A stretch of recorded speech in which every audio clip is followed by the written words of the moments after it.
messing around. We good? We live, Kevin? Yeah, we're live. Oh, what's up, ladies and gentlemen? Welcome the to the Kind of Funny Gamescast pre-show. Hello, chat. Hello. I'm Tim Gettys, Fran Mirabella, Andrew Renee. Greg Miller is on his way. What's good, everybody? He will be here. And we have the San Francisco SF Bags, not San Francisco. SF Bags creative director, Umyel. Yes. You were here to show off this guy right here. Yes, this guy right here. Should I just get going? Yeah, get right into it. So It's an unbagging. it's the Yeah. unbagging, not the unboxing. Make sure you stick into the to the mic this is the here. unbagging. Yeah, you gotta get really up in there. Yeah, here, All just right. into all of them at once. A little context here. Waterfield Designs, SF Bags. Been a big fan for many years. My Switch case, I've been using it since I had the Switch. It's the nice blue leather one. Of course, blue is the superior product. Greg Miller's been loving them for years with the Vita cases and all that stuff too. So this is the new. Yes. Which one is this? This is the new Sutter Sling pouch for the Nintendo Switch. Should I start off with how we came about with this bag? Yeah. So I don't know if you guys remember, but we did when we came out with the City Slicker, the one you were talking about. We actually did like a customer survey where we asked people what they were looking for in a Nintendo Switch case. And we got like, I don't know, 2,000 answers. Wow. And by answers, I mean like That's essays. a lot of feedback. That is a lot. It was a lot of reading. It was a lot of reading. And we still go back to that, actually. We still go back to those surveys when we're coming up with the new Switch case. And people still keep writing us like, hey, can you guys do this case, do that case? What they want? What are the hot demands? This guy, they wanted something that was still minimalist, but actually more than just a Switch case. They wanted something they can carry their everyday stuff. So like everyday essentials. It's a multi-purpose bag. It's a multi-purpose bag. A carry-all, A perhaps. carry-all, yeah, I think. That might be a little bit too broad of a term because you can't fit a laptop in there. Friends in right now. This is gonna be a good show. Oh man. Maybe Sorry your in cell advance, phone, everybody. Your sunglasses, your wallet, your keys, and Your of Vita. course, That's right. your Vita, and of course your Switch. Very, very important that you have your Switch. You carry it in several different ways. I carry it like this, and I use the cam lock. Let me just adjust it, Oh, and that's then it just handy. locks in That's very place. Fashion you know? and function. So you have your hands free. Yeah. Then you can In do that. case you need to party. Yeah, and if you're on the Muni, like, and you have to sit down, you just go like this. You take it out, and you Always take out gotta your have for Switch. safety. Put it in That's the good. front. Yeah, Yeah. put it in your front. It's the train out here. And if you want to switch games, Or the bus. Public it's right transit. there. So, and yeah, let's go through this bag. Yeah, let's get By the in way, there. I have to ask, Yes. Sutter Sling is the name after Sutter Street? I mean, Yes, it is. It's actually, we had a Sutter sling that we designed in, I think, November or December. Then we had the Sutter Slim backpack. Oh, this is the Sutter Sling pouch. So this is kind of like the baby brother. Gotcha. So this is Sutter Sling pouch. But we really felt like this is like a Switch pouch as well. So Totally. That was the first thing I thought when I saw it. I thought it was a Switch And this case. is all leather on the cool. front It here, is as right? well. Yeah. And this Both. is all leather. It's nice. Thank you. So the whole point with the leather and the canvas or the ballistic and the leather is to keep it really professional. So if you're going to work, it doesn't feel a little out of place if you're going to a fancy meeting or And something. that's my favorite thing about mine is that I have the can you click on it, Kev? The City Slicker. Yeah. Well, it's this before the Switch, not for the 3DS. But it doesn't matter. Pull it up. It looks just like that. And I love the look of it because it looks like an adult. You said you had the blue Yeah. one, right? Yeah. Yeah, I have Click that on the is- blue one. It's real pretty. Yeah, that's a really Ooh. nice blue. We Oh, call look it at the stitching. I think I call it the TARDIS blue. Okay, It really reminds yes. me of the TARDIS. Yeah. But yeah, so again, professional. You take it to work. You have two pockets here. There's a plush pocket for your phone, so it's very soft in there. Yeah, you can get a little. Oh, my. Woo! It really is.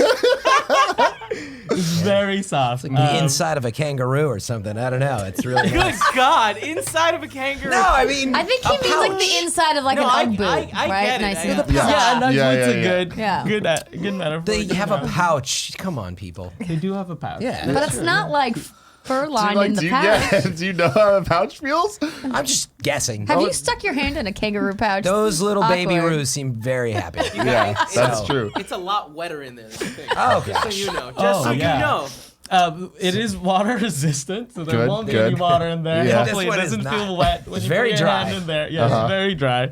And then inside, you can see there's like this gold lining.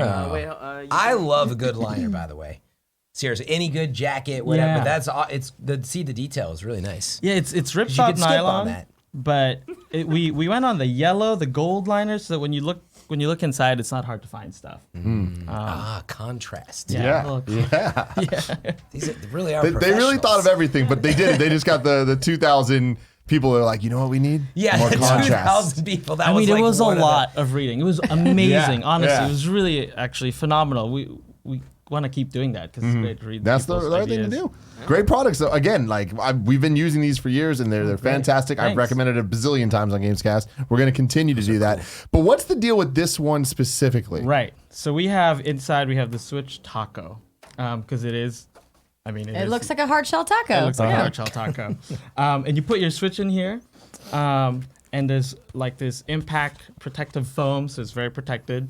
And then inside you can see there's a little space for your games, because there's a negative space behind the Switch. So you can put a game card holder that we sell or a game card wallet, or if you have just those plastic clamshells, you can put them back there.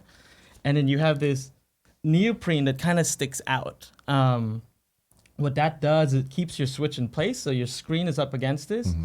It keeps your Switch in place, it keeps it centered, and so your joysticks don't move around and don't get sticky after time. They really stay nice and like in the same And also position. give those little divots so that the Joy-Cons aren't being too pressed up against everything. Right, good. exactly. Pro maneuver. And this goes right in here. You don't have to take the elastic off when you take out the Switch. It's tailor-made for this case. So, yeah, that's pretty much the whole Switch. So right now, this one is not available yet, but it is available for pre-order just for the Kind of Funny people, right? Is that the case? Yeah. Whoa. So they go to kindoffunny.com/sfbags.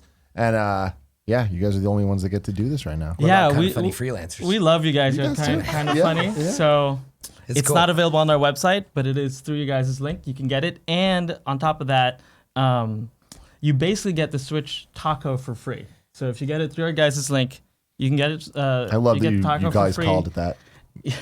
That's We amazing. almost named one of our cases the Switch Burrito, the Switch Pack. Very San Francisco. I'm You gonna know write what? it in my feedback and say next time. Next time, Go we'll do for a the Switch burrito. Everything must be named after food I items. love it. I And love it. it also comes in black too. I'm seeing that on. That's It does come in ballistic and black leather. If you're into that, there's some people who really just love all black. Yeah. And That's that's clean. kind of me actually. But Yeah. it's great. No, I like Awesome. the ballistic. It's Cool. nice.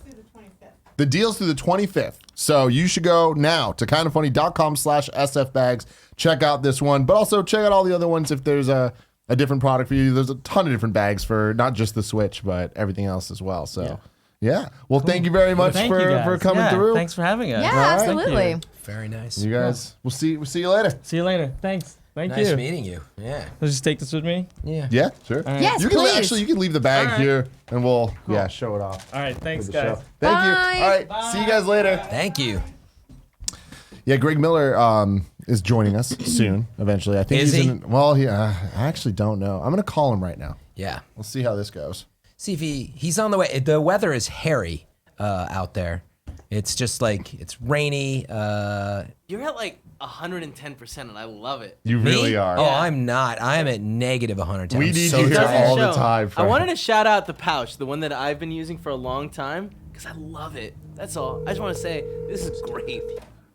I feel like I need to upgrade my Andrea, give it a my, look. Waterfield's my the way to go. pouch game because I have the Didn't that Sheikah kangaroo? Slate tablet holder though that Yeah. came with It the looks collector's so edition. silly. Andrew, stick your hand in the pouch. Excuse me, I don't look silly. No, Put your hand in the Andrea? pouch and Okay, tell I'm me you putting don't my like hand it. in the pouch. Huh? It's man. very soft. See, you see. Yeah, it is very, very, very, Very soft. soft in this pouch. I have one. Well, not this, but like I have a similar one. That's Similar pouch. It's Yeah. like legit feeling. fur Let me get in there, though. inside. Yeah, I it's want a legit little fur Tim inside the pouch pouch. live reaction. Oh yeah, see, it's See, good. everybody It's makes Can we the get same quality. face. can we get the chat You can't back call on, this the Kevin? taco. Yeah, the yeah, little sure, fur sure. taco. Come here.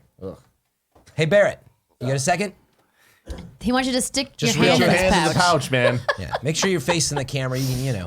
What do you think Kevin, it feels too? like? How wet do you think it is? Give it. Let's see. What do you think of it? See? It's Everybody nice. gets a little It's like nice. smile. Joey, nice. get in here. Get Don't in touch the here. pouch, Joey. Joey, put your hand in Because the it makes pouch. sense for Wait, Joey wait, to wait, no, be in the they gotta pouch. see your Yes. face. Yes. Right? Did you like the fan art, Just by the watch. way? Don't fake it either. Just so like actual I love reaction. the fan art. See? It's really nice. See the I face? didn't- It lit up. Sorry. It's way softer than I I thought it didn't would be. hear the lead up to why the fan art exists. I just saw it. Yeah. Because my backlog of all the content from when I was on vacation Don't fake is it. quite large. So what led to that? Here's the thing, I don't know. I feel like that was a I'm month gonna take ago. this one home. It was when you were in Australia, obviously. So That was a week ago. it was a week ago? Yes. I flew back literally exactly 6 days Oh ago. my God. Oh Yeah, my time God. flies. You were I was Australia, home for 48 then hours Vegas. and then straight to Dice. Man. Yeah, You know but what I squeezed in Games Daily with Greg on Monday. Yeah. I before really we flew out. appreciate it. It was a good Fantastic. show. You did a Yeah, good it was job. a good show. Yeah, so I don't know what I was talking about, but at some point, someone made a joke about you hanging out with kangaroos.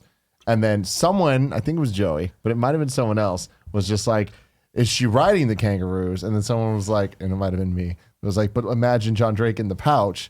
And I was like, someone make some fan art right now. And then they did. Someone Yeah. did. Can you try to Oh, find are you that, Barrett? serious? It's definitely in my Twitter feed. I can try to find it for you. I love this pouch. Definitely wasn't me, because that was seeing that image on my timeline was just a great blessing. But I just love it. It's just so representative of now. us in content where, like, I remember saying that. I mean, there's pockets. It fits. I don't well. remember why Actually, I or did put my how phone or in the front when, one. but That's I me. did. That's me. Because it's soft. It's gonna protect the So screen. much dice. All right. I mean, you gotta open the main thing. About what to do with the phone in the pouch. No, I'm just I just think a better spot for the phone would be in the front pocket that's all velvety versus the other one. But Fran thinks that the other one is better. I would Here we go. I would always Crazy. put my phone in the Yeah, front. because then that way Oh you don't my have to God. open your Switch. Exactly. Yeah. Is that zipper in the front? Yes. Yeah. Oh, there Yeah. we go. That's Wait, this is the. There it is. Oh my Are you God. drinking wine? Agent Coleman. She's drinking wine with the cowboy hat. I got a purple I hat. appreciate the purple cowboy hat a crocodile lot. I love it. Yeah. Okay, that makes more sense. That does make more It sense. is, yeah, Did you get to meet a crocodile kangaroo? No, but I did go horseback riding. Oh, that's how this all That's where started. that came from. Got Okay. it. Yeah. I don't know why Yeah, we were looking you at a guys- picture of you. commented on my photo on Instagram and said, "I wish you were riding a kangaroo." That's it. That's exactly That's what there. it It is. was. You guys found it. Yeah. Good job. Is this like Games Daily or something? I don't know, like No, Internet no, Ex- it was Internet in my Explorers? Instagram feed. No, but I think It he must brought have it been up on the Internet Internet Explorer. Oh, Explorers. okay. Yeah, like how did it make its way into? Yeah. You know, man. Yeah, because I had makes its way. tweeted, I had put a photo up on my Instagram of me riding a horse saying Go I'm mustache, channeling my dude. inner Get Sadie Adler. the chat's helping me here. It was Britt. We did Games Daily together. No, we did Gamescast together. You Oh, did yeah, the Games for- Daily with her. Yeah. like I the did get. plastic Well, you also one. did Didn't you do Gamescast both as with well. her or no? No, I thought but you was you- on Nice both. nylons. She was with you. Oh, that's though. right. You good point. I did Games Daily with her. She was on the Resident Evil spoiler cast. Yes, That and it must was have been during where it that. came up. At some point, we brought up the picture. You riding the horses. You should have been riding a kangaroo. John Drake should be in the pouch. And that's when we found out that it's a lot more wet in there than you'd expect. Oh, we? you're being serious about Yes. Oh yeah, no, because it's like membraney. Yeah. Yeah, it's not dry. Yeah, no. No, but I'm sure it feels like it. Part of that. It's Fred, I designed miss to you. protect the baby like from the Yeah. elements. and they need to be wet. You know But what why I does mean? the baby have to get all mucus? Greg Miller's It's calling. already I gone don't through that know. once. It doesn't need more. Mr. One Yes, second. man. 1 second. Yes, I Greg have. I've gone Miller. through it actually. You know. Yeah. You're live right now on the Kind of Funny Gamescast pre-show. What is So- your update? My update is I just wrapped everything. I'm climbing a car. I'll be there in 15. So you can just start. If you want to roll into it, I can just join you. Okay. Thing. Cool. That sounds All right, love you. fantastic. Bye. Barrett, am I rolling? Are we rolling Probably gonna on be more like OBS 25 OBS. or something. I'll start it when the show starts, so we have a backup record of the main show. Yeah. Oh, I mean, you can just start it now Alright. because it doesn't. We can. It'll be fine. I'm sure that today the ATEM won't break. Hey, Tim. Sure. For Kangaroo show notes, pouch. then, which time code should I be taking from? The big one on the TV. So the online stopwatch. Yeah. Yeah, that what it is very close to Okay. the recorder. Maybe you just want to have Barrett up here, and you guys can, just the rest of the show can be about the time code. What's Hey, going you know on, what, man? Fred? You're just I love it, man. What the fuck's up with your sassy? No, it's because got Brandon's sassy tired. Fred. I can't. Brandon and I had a week, okay? We did. Your week was. I was coming here and I was like, I'm so tired. But after hearing what you've been through, I'm like, forget it. I can't even complain about it. So you had something very happen to you this morning that I've never heard of, where one of your flights got canceled, Yes. and then they switched it to an earlier flight. Yes. That's messed up. That shouldn't even be So, allowed. but you were still like you had enough time to catch it, but it was just very Yeah, well, like, because close? they messaged me actually late last night, but I was Right. out in Las Vegas for Valentine's Day with John, and I got in the pouch. a text message saying your flight has been canceled, and like while we're at Valentine's Day dinner, and I'm yeah. like, this sucks. having to resolve that. Yeah, So and they- so I had paid to move. I was supposed to fly back in the afternoon today. Both John and I were supposed to fly back together. We were going to wake up, do brunch in Vegas, but then he got pulled to go fly somewhere for a last minute Classic business John, meeting, which really sucks. And then I was like, well, I told you I'd fly back early since I was going to be alone there anyway. And so I paid to move my flight to like a nice 11 a.m. 11 flight. a.m. flight. I'll get back Just here still, like 12:30. I perfect. drop my bags, come up here, we shoot the show, Yeah. everything's fine. And then they canceled my beautiful 11 a.m. flight and said, we're going to put you on a 6:15 flight. Isn't Yes. that nuts? Yes. Insane. But that's your No. option, I guess, is you can take that flight. It's a free change for you because they canceled it. Or you Go in a go later one. later the next day. Who knows, right? Oh, I could have kept my original flight, which was the 1:15 flight. Yeah. That wouldn't Yeah. work for us. But then either. I would have gotten in too late to the start of the And show. here you are. So I'm happy. Yeah. I'm Yeah. happy No that Greg, worked no out Andrea, at almost. the end. Did we get dibs on this? Exactly. You can have it. live on the show, he puts him on the spot. Yeah. you know? What's not wrong? Well, no, just the pouch that I guess I should normally, have asked. the other pouch that I was showing off, Yeah. it no longer works because I got the attachment that makes the it's like a grip for the Switch, which is awesome. But like it doesn't fit in that little pouch, but it'll fit in this. Yeah. This looks Unless like a. Fran wants it, I'll give it a Fran. It's got leather on it. It does have a smell. I love to that it, leather Is it a smell. good smell? by comparison. Dude, I don't you're on smell- fire right I have now. no idea I don't what's happening. smell bad. No, You really just do. smell He me, actually you does piece smell of fine. shit. He actually smells totally fine. I'm messing with you. I don't want to get too into the dice stuff because I have a feeling we'll talk about it during the show. But like, how was it? It was good. gonna go eat. Yeah. So my roundtable went really well. The thing I love about the roundtables is that I always get to meet people from different sections of the industry that I don't ever cross paths with normally. So like people who are like CEOs or head of marketing or things like that, people that I probably would never get to interview or meet at trade shows that like come to the roundtable to hear, you know, me lead a discussion on the topic. So Yeah. it was really good. That's awesome. What did you were there, right? I was there. I wasn't at the round tables though. So yeah. You were just hanging out. He just came to the awards. Came to the awards and well, I was at like the dinner and all that, but I was doing Yeah. some work during the day and Yeah. it's like me honestly, it's a little hard to catch people. Because you could watch the streams online and stuff, but not the roundtables, I guess though. No, those are all off the Those record. were all off the. That's right. Those, I probably should have gone to those, but yeah, the stream obviously IGN carried it the whole first day, so you could just multitask and watch that. But What do you mean they're off the record? So they want to What happens in encourage. Vegas stays in Vegas? Yeah, pretty much. So they want to encourage professionals to be able to have a candid conversation with each other without being worried about being quoted out of context, which happens quite frequently in this business, right? And so this DICE more than any other show is designed specifically for like people who have been working in the industry for multiple years.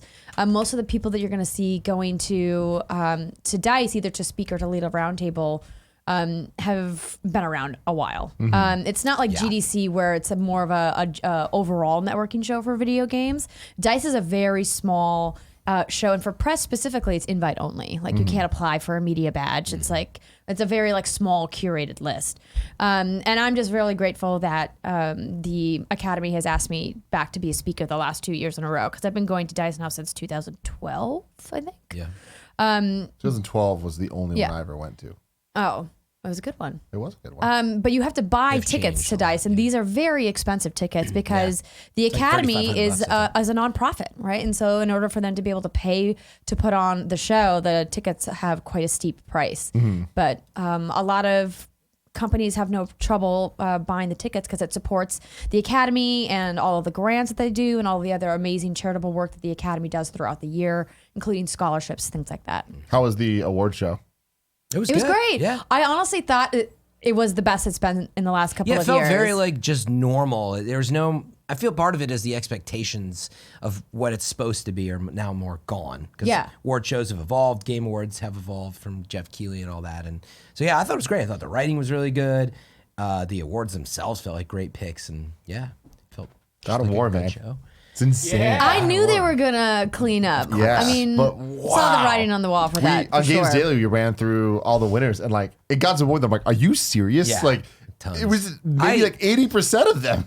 Yeah, I think the one. So there was a category they lost. I think to technical achievement. They lost to Red Dead Redemption 2, which was well deserved. Which yeah, I thought that was a really I mean, good pick. Honestly, there was the problem animation, with you're right. the way that the both. awards were this year right, was that anybody could have won any of those categories. Obviously, you know, people have like personal favorites for like best fighting game or whatever. But I would just like hear them read out the nominations and go like, all of these games deserve to win. Yeah. Yeah, definitely. It was interesting looking at the nominees in that there were so many high quality. It wasn't like God of War was, well, of course it's God of War. I mean, it was to a point because that game's incredible. But there was, to Andrew's point, there are a lot of others. You're like, well, yeah, I mean, it could easily be Spider-Man. It could easily be Red Dead. Yeah. But you're like, it's probably going to be God of War, but not by like some long shot. It just sort of was like, well, God of War just had that little edge. Yeah. How are the winners chosen for this one? They're voted on by 30,000 members of the Academy. 30,000 members. 30,000 members of the Academy. Yeah. That's why they're very similar the to the industry. Oscars, right? Yeah, yeah. The Oscars are peer voted by members of the Academy there. Same thing for the DICE Awards. So these are all developers who are actively working in the industry that are voting on the awards. And technically, we don't know how many of those 30 actually voted, right? They we don't say know the it's final. of the. We don't know what the final ballot count is, but the ballot goes out to the entire membership of the Academy. Interesting. And if they vote or not is, I don't I guess know. I didn't realize the way they curated. They actually have a really nice video that they did. It was a little infographic, but Yeah, well, in the they've middle, been working with explained. Noodle House on that kind of it was Noodle House, okay. animations for a long time. Yeah, but I didn't realize they had their non-Academy that plays a bunch of stuff to try to bubble up recommendations, right? Isn't that what it said in there? No, they're still Academy members, but it's a select jury of people because the way that they do selections is that they pick people that are in the related field to play the games that are going to be nominated. So, like, that's what it For was. example, if you're a writer and you're a member of the Academy, they will have you submit nominees for the writing or the narrative category. Does that make sense? Yeah. Because they want peers who are working in that category to recognize their other peers' work.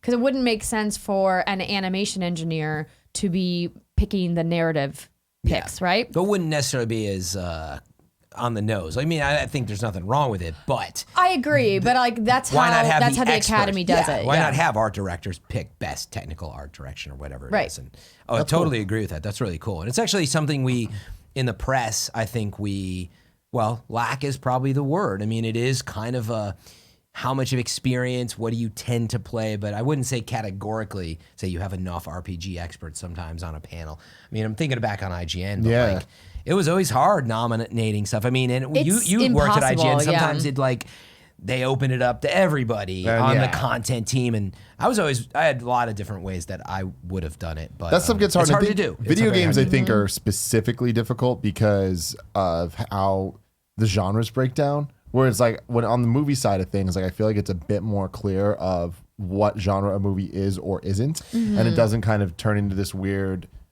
kind of messy ground. There's the weird exception of like that we always see of like movies winning best comedy, even though it's not a comedy. But it's like when you look at all the movies there, that it makes sense for whatever they're going for, which is essentially it's not the other categories that they have. Whereas with video games, it's like I feel there's a weird tendency to there's game of the year, but then it's like action adventure versus RPG. At this point, There's a lot of mashup genres. it's mashup genres, These days, and on yeah. top of that, I think people are kind of looking at, and when they're voting or whatever, it's like, all right, God of War is the game of the year. Because we gave that, we're going to vote for Assassin's Creed for this instead of that. And it's like, it just kind of becomes this weird hierarchy of like, trying to make sure that every game is represented in that does different happen a lot. categories. I didn't feel like that happened there, given that it swept. Given that quite God a of War bit. swept, yeah. Yeah. Well, I mean, I agree. But they found a few spots. There was a couple, yeah, for sure. I think, when you get into like best portable game is always such a weird category now because it's like, is it just mobile exclusively? Because there aren't really any new 3DS games coming out, and the Vita's Switch not a is thing portable. anymore. But Switch is still considered a mainstream console. It's not considered in the portable category. Yeah. And so it's kind of like this weird muddy waters. But yeah, most of the categories, thankfully, were really clear cut. I had some really good conversations with some of the team from Insomniac. I found Brian Intihar afterwards and was like, you guys are just the Guerrilla Games of this year, Yeah. and we had a laugh about it, and he was just so grateful that they got to win something, they won the animation award, because that team worked so hard and that game did so well, but it's just like, it's tough. Yeah, it is. I thought we were talking about this, and I was saying that I feel like we should speak more loudly about the nominees because there's not that many nominees compared to how many games there are. And like, Right. obviously at the end of the day, it's hard to be like, well, you got a nominee, congratulations. And like, of course, everyone's like, yeah, thank you, but you want to win. But meaning it really is like to see if you got nominated, that's a big deal. And Spider-Man was nominated as an example for a bunch of stuff. Red Dead was.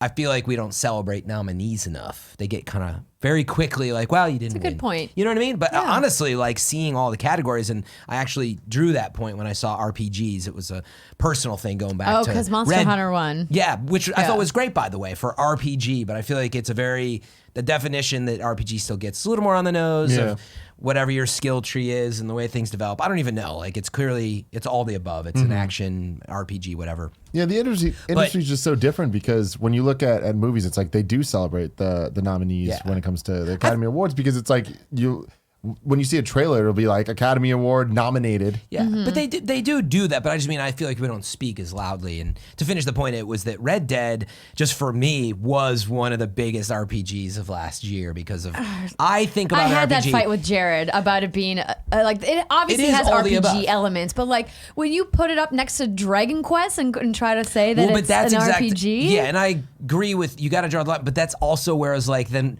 why did Celeste get action game then? So weird. You have to find a spot for these things. It's like if you're gonna make concessions, you got to do it all over the place. Yeah. But anyway, my point was genres are hard. I looked across it and it came up right after RPG that it was adventure, and it was nominated. Well, I was like, well, yeah, it is an adventure game, of course. So it's hard to nominate that stuff. But point is, the nominees. Let's remember the nominees this year. There was a ton. I mean, in between Into the Breach and Florence, which I've not played yet, and so we 45 were minutes, man. sitting. You have Fran to was look sitting through at my that. table during Yeah, the we were right awards, next to and each I other, like but- gave him like this pitch about you gotta play Florence, Yeah. dude. I still have- It'll only take you 45 minutes. Just download it on your phone, Florence play it is on so your flight great. bag. I'm so happy you gotta do it won. still. Yeah. Like that's so awesome because it is a very, very special game. All right, let's get We're still into in the pre-show, right? Yeah. Yeah. Now we're about to get into Can we the real show. Oh, the real show. Should I? I was gonna get another drink really Go quick. for it. Go for Yeah, it. do I'm it. stalling anyway, trying to hope Andrew, Greg walks if in. you have any room for another Red Bull or Oh, it's party time for It's Fran. party time. I mean, for Franny boy. I'm dying. Yeah. Help. I'm okay. Let's see what's going on here. Yes, I am playing Anthem on PC. Some people were already over there earlier today. Thank you for coming over. How many hours you got left, Twitch Fran? TV/FM3_. Dude, I got like 5 hours in. I'm sure we'll talk about it a lot on the show. But you can only do 10 hours today, right? No. I'm on PC where if you're a subscriber, you have the whole game. So only on PC. dumb. Dude, I would love to talk about that if it's not on The the show. rollout, absolutely. the That is rollout such a great plan, topic. Early release, blah, blah. Oh my God, I It's a will- mess. I'm sure Andrew will. Dude, you don't like it? No, I do not. And Oh, I think it's okay. an No one awesome does. topic to speak up on. It's so convoluted, and it's not. just- Yeah, not only is it convoluted. I'm gonna save it. It's But definitely like a publisher. what do we like, think? Because point of dude, view. Division, I heard the gold version's out right early. It's only a few days, and then taking some of this Red Bull. oh, feel free. Yeah, honestly, I don't need a full one, so just half of it. Oh man. Honestly, if you want the full thing, don't even like. I sweat. don't. I'll just I have don't want them. the full You just thing. want some. Chance Carter I says, didn't "What either. javelin are you Perfect. trying to main, Fran?" You know what? Also a longer discussion. But, but the easy answer is I just don't think you should think about maining them. It's too early to say, number one. Number two, it's not like Destiny and other stuff. You get to own all of them. So I think about like, I'll definitely You're not be... supposed to main one. That's what Exactly. the development team told me Did specifically. they say that? Because Yes. that's you unlock them all along the journey. Yeah. And then do whatever you want. Yeah, no. So I had the pleasure of interviewing Mike Gamble, the lead producer on the game, when we were at the preview event where a friend and I got to play together. And I asked him that exact question. I said, so is it going to be where I pick one javelin and I stick with it? And he said, no, it's designed that you're supposed to be swapping them in and out for different circumstances and different missions, Team different composition, strongholds. missions, Yeah. exactly. So I mean, obviously they can't stop you from maining one if you have one that you only like that play style, but they said that's not the way the game is designed. Yeah. Yeah, so it's just not that way. You will be an expert at one probably, and that's your main. But anyway, it's just different. All right, we're gonna start. Greg Miller will just have to come in when he does. Fine, man.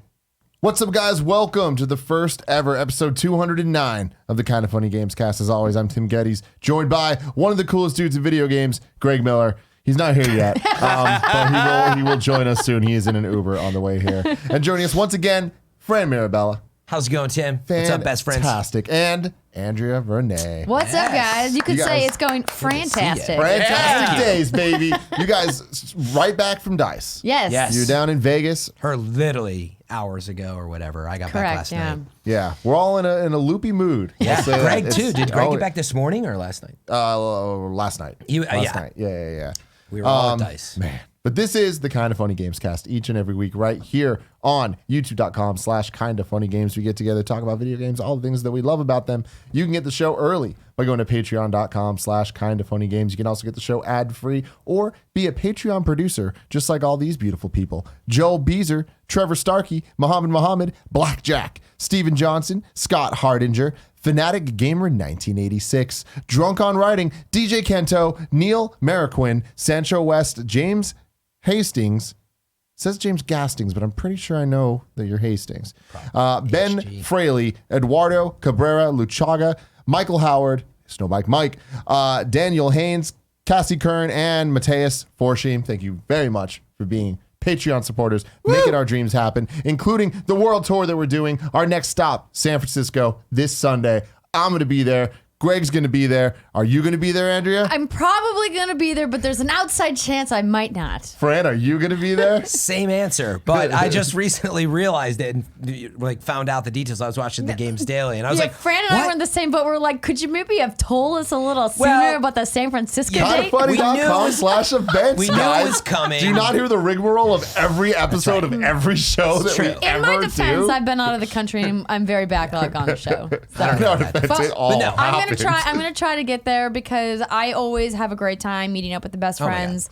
They're such a treat and so fun to talk to. So Arizona was super fun and a lot of questions about where's Andrea? Where's Andrea? I want to go to all. I know I of them. wanted to go San to Francisco's gonna be a Phoenix good one. because my mom lives there. What time is it at?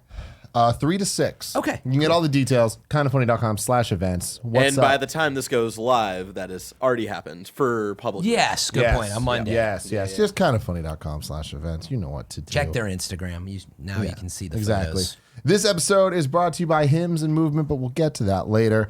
Right now, real quick, right off the bat, I want to talk about a game called Crackdown 3. Now, I would Andrea, love to hear about this. Have you played? No. Have you Have you played? Hearing. I have not because I got my code while I was out of the country Dice. and then Dice happened. Yeah, next Andy. week will be interesting. Andy Cortez. Papa. Papacito. He's got his headphones Andy's blaring. I'm the sure. Well, only we had one the of door us. closed, so they might not hear you. Wait, so he's played Crackdown 3. There he is. Come on here for like a couple minutes. There he is. can go No, you there. got to come over here. Got a seat ready for you.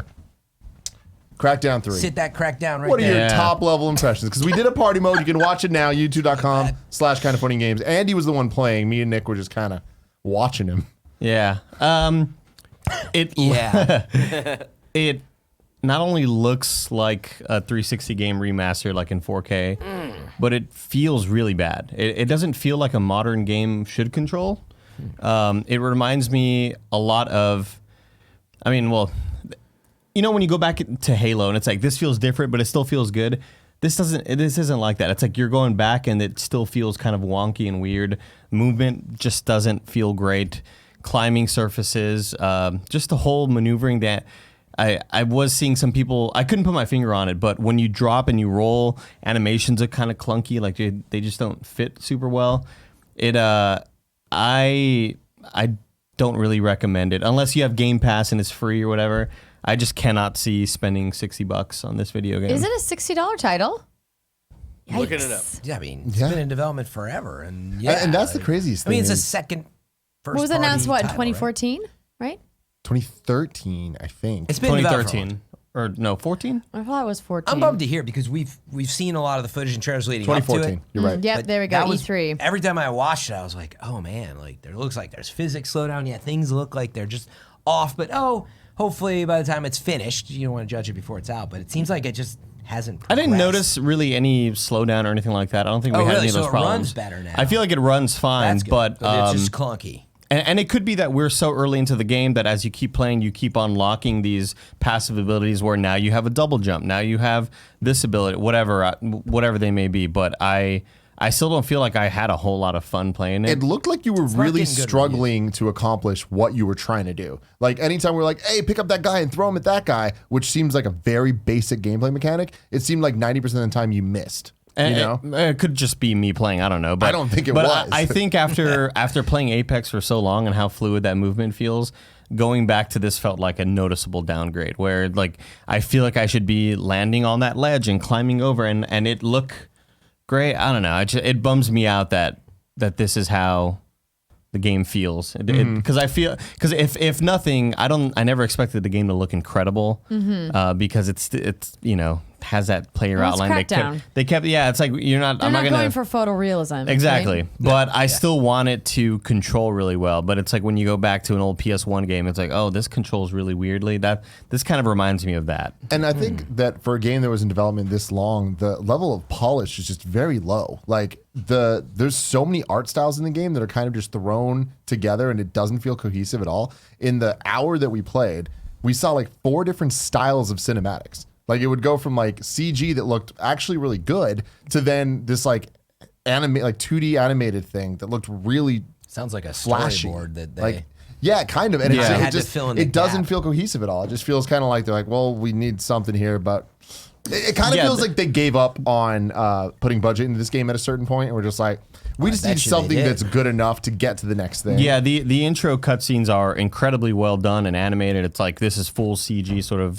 cutscene, and they look great. Characters are phenomenal. The animation is incredible. But then it immediately cuts to sort of this Peace Walker style 2D weird movement flash where you could tell it's like a still image of somebody, but they are using like the puppet warp tool, so their arms are moving. They're still Yeah, totally. they're still talking over it. And then there's also the real the real time cutscenes where they're using just the in-game engine to animate and have a character be like, oh, I'm the boss or whatever the fuck. But I'm the boss. I just it really makes me sad. Well, it certainly sounds like you're not alone, that there's a lot of people out there that feel that you do. But I thought it was interesting. I haven't listened to all of what's good from this week, but Steimer, of course, was very excited about Crackdown coming out, and she said that she's really enjoying her time with it.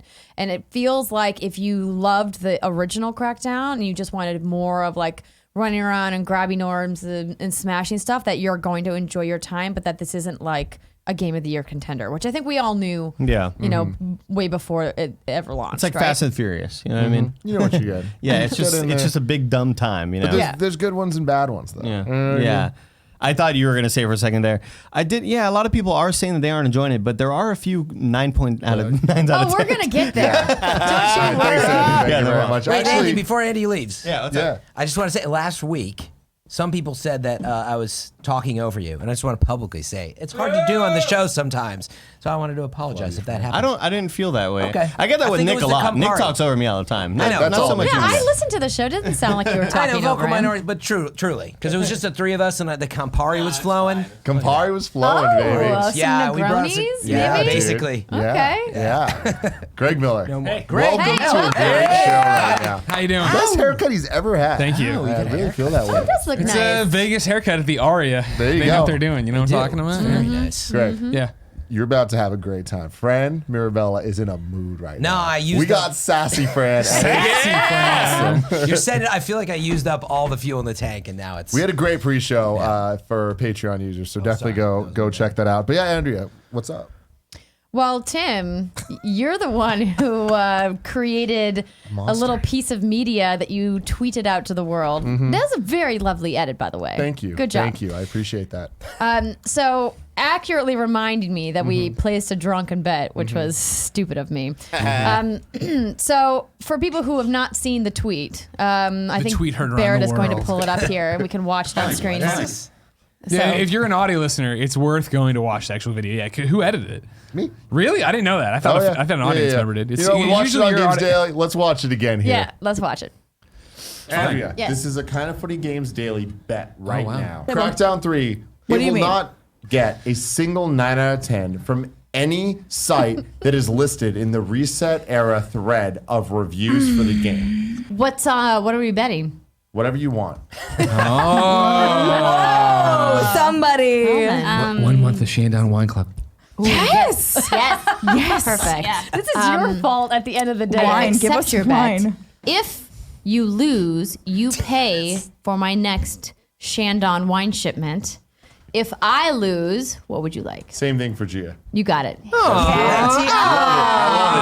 Hey, where's our pizza? My favorite. Brent speaking the truth. Where is the pizza? Brilliant. So yeah, this is So- a kind of funny. So here's the thing. Tell me I the thing. absolutely remember placing the bet. I 100% forgot that you limited it to Reset Era. Limited it. No, you did. But I mean, like, Caveat. it was Here important for comes. us to frame the bet with actual parameters, right? So I'm glad that we did. In my inebriated state, I should never have let you set those specific parameters. I should have widened the umbrella a little bit. To what? What would you have widened it to? To any review. But Any see, review. there's a problem with that. Well, It's like, I think okay, so leading up to the bet, we were talking more about Metacritic reviews. Yes. And the reason why I agreed with you that I thought it was mostly going to get 7s and 8s, but that I said, have you been to Metacritic lately? There's always like that Yeah. one outlier. And so I thought the highest score it would get was a 9. I didn't think anybody would actually give this game a 10 out of 10 because Alien Colonial Marines got a 9 out of 10 in case anybody has forgotten. So that's why I had made the bet that I made. And like I said, I'm happy to oblige. Gia is a lovely person, and I will give her champagne. But before we get there, There it is. The one problem that I Metacritic. actually texted. Game spew with a 90 on Metacritic. There it Yeah. is. There What the fuck it is Game Spew, That's though? but I know, but that's the thing. The one single It might be thing in the on Reset Era Metacritic, thread now. But because there's some foolery going on and people We trying saw to get your it in tweet. after. It's not foolery. Tomfoolery. There's no rhyme or reason to what reviews are picked for that thread. For Reset Era, yes, there is. In a way that Metacritic is a bunch of garbage, and Okay, that's tell why. me what the that's how why is I the chose rhyme you. or, how is the rhyme or reason for Reset Era? Because Metacritic has a very like specific list of criteria that you have to meet in order to qualify for Metacritic. The reason that I chose Reset Era. Yes, it the is reason- because trust me, I've been desperately trying to get every outlet that I've Oh. started onto Metacritic And for they my entire haven't. fucking career, Fran, and it's goddamn Well, impossible. you should talk to But it's- Game Spew and ask them. Yeah, it's great. It's great that Game Spew's there. I'm sorry, I don't know games. They There's might a actually site be called awesome. For I don't Fat know. Chicks that gets their shit on Metacritic. I'm like, Hobby all right. consoles. But yeah, Game Spew is a disaster. I'm calling it out right now. I went to look at a bunch of the other reviews. I'm like, their reviews are I don't know. garbage scores. Like for everything. Their Onimusha What remaster if was they're like paid? an No, I'm $8.75. But anyways, that doesn't matter. My point is the reason I chose the Reset Era thing is like that is the voice of the people. It's fans choosing what goes into the thread, and Right. they're trying to get the consensus of gathering all the reviews that matter. Quote Totally. unquote. Listen, here's my thing. I'm on your side. Yeah. I really am. Yeah. But the thing that I was going to bring up before we got down the sidetrack of Reset Era versus Metacritic was the thing that neither of us saw coming and that we didn't build in a contingency for is the fact that they've split the campaign and the multiplayer apart and they released them separately.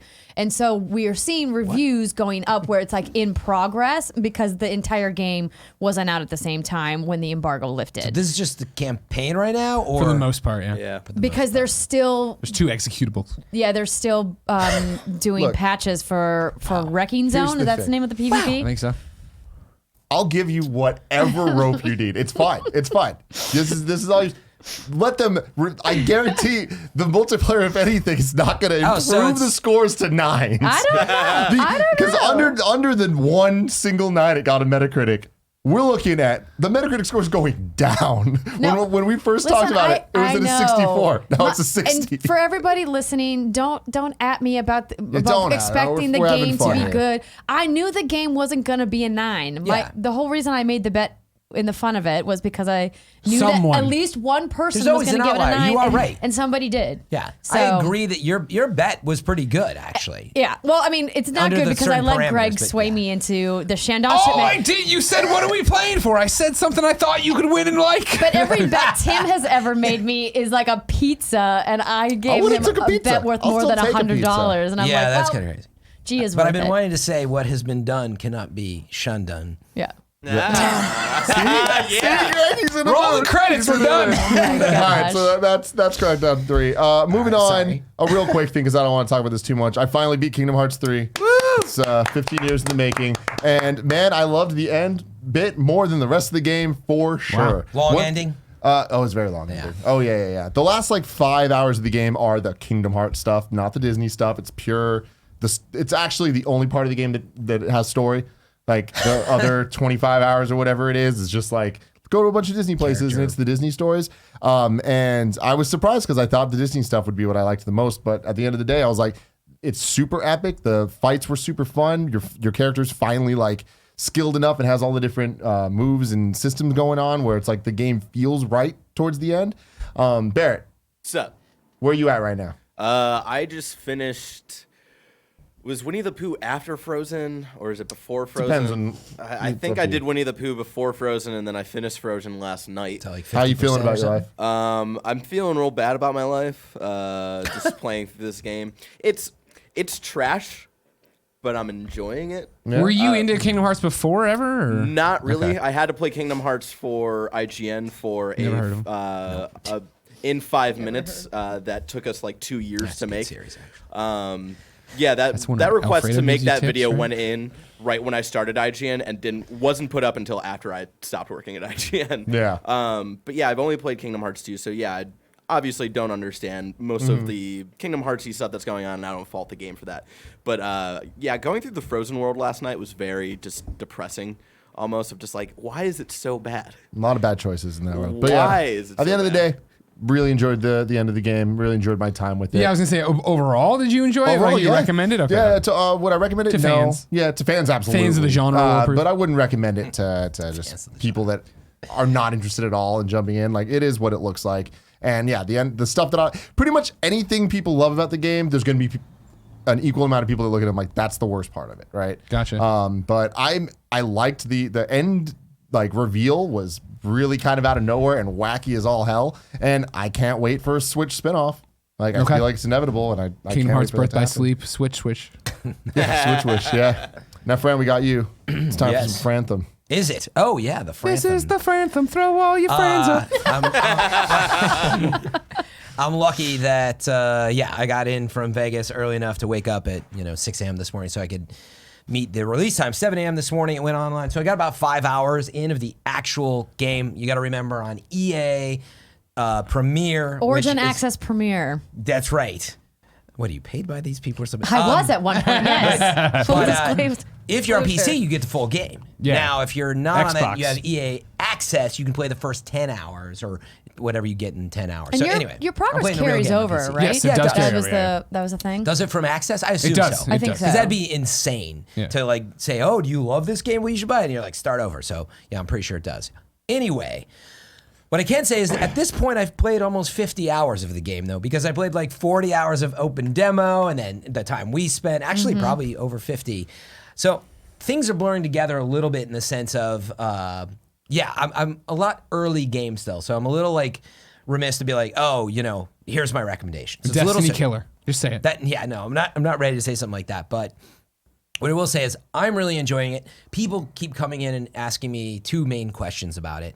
The first one is, well, I want to play solo. Do you think it's going to be good solo? Or would you recommend playing solo? There's this hesitance to team up with people and have them drag you through this world or have to voice chat. What I will say is I do not have the confidence at this time that you can play it solo without, really running into some tough encounters. So I think you should be prepared that if you want to just silo off and not be mindful that in Anthem, when you load into the next sort of section in the open world, you do get pulled forward. There's this barrier that keeps showing up on the screen, even when you're playing with your teammates, when they go ahead. And by the way, it's a little big on the screen. Maybe we could redesign that in the future, but it's literally this caution tape that shows up because they're a little ahead of you and you've got 20 seconds to catch up, or you're going to get a load screen and get pushed forward. So How anyway, big are the open world sections you're running around in? they're big. Okay. But the problem is even if you get separated a little, it starts to like warn you because you're 20 seconds out from the next problem. So I feel like that. Maybe and I'm- that's something that they can fix, like Maybe they could load post-launch. more. I don't know. I mean, I'm playing on PC, and so I would hope that What's your there's problem? much technical, availability of So resources. quick. So anyway, so that's one thing. If you want to play solo, I think be very aware. It's designed, I believe, is a very heavy multiplayer game. The game itself, though, man, it feels so good still. all the problems that we saw in the demo, the server problems of it crashing. They had this 95% load issue. None of that's in there. I had it crash once though when I went into like a friends list, but it was out of 5 hours. It was at one time, and then I had like a weird load-in issue where the teams. We were like loading in. Yeah, there's something going on with the loading. We loaded in at different times, and it just like was sort of an undone area, and I loaded in and I was dead. And so we ran into a couple situations like that. But overall, it has been very smooth. I love the feel of the game. It's giving me exactly what I want out of it. My biggest question, though, is that's why I'm a little, you're like, well, wait, would you like it or not? I definitely like it, but like, where's it going to go in terms of variety enemies, variety of weaponry, and like, I keep loading into the same sort of beautiful world and shooting enemies, and I'm really enjoying it, but I haven't even unlocked strongholds and stuff yet. So, long way of saying I really am enjoying it. I think it will remain my most anticipated game of the year, which it was on Gamescast, and it still is. And I've just got to play it out and see where we land. But I'm super excited to see where it goes. They announced more acts are coming and all this stuff. So that's where I'm at with it. How do you feel about the fact that when you're in a group encounter and multiplayer, if you get downed, there's no respawning. You have to wait for someone to come and pick you up. That was my biggest gripe for my time with the demo. They changed coming that from then. being a Destiny player, where there are specific instances in Destiny where there's no respawning, but like Right. they're very few and far between, and they're very all buried in the end game. Well, yeah. And so I was just playing a regular mission, and if you die, you just sit there and you can't move, you can't switch cameras, and you have to wait until they come. So if you've been randomly match made with people that you're not on mic with, then you could just Could be be an dead issue. forever until they come over and decide they want to revive you. Well, what I will say, because we've played earlier versions, I think they changed some of that because there is respawn restricted, but if it's not, you can just respawn. Okay. But you're right about no changing camera, which sucks, by the way. I'm like, well, I'm just sitting here in a black and white screen with this like thing over me. But you can respawn. You definitely can. It takes you back just a little bit, and you can fly back in and get people. But there's respawn restricted, and anyway, it is a challenge still. I think that's my concern of if you're not playing with people you're talking to. But it's too early to say. I feel like, you know, I was trying to say before, I feel like I'm hitting this point. I've played so much of it in the early game, like I said, that people are like, wait, what happened to the excitement? You know, I'm also super tired today. I had like 3.5 hours of sleep. So I'm still really excited. The world is just gorgeous. And by the way, the optimizations that they've done in the engine that have led us to the launch product, it's really solid now. I'm playing on PC, and man, it is just like gorgeous. The engine runs really well. So I'm excited to see where it goes. I think it is going to scratch that itch, but it's just, you know, by the time I get into the weekend, you know, I'll have put in 15 hours and I'll be able to speak to it a little more next week. So In the pre-show, you were talking a little bit about your complaints of the rollout plan. oh my God. Yeah, I wanted to talk about that with all What's so you. confusing about it? So it's not- out today on PC, kind of on order. But then if you pay 10 hours Yeah. on Xbox through EA If Access, you're a basic member, so well, it was two things. One, I know that the spreadsheet has been getting some drama.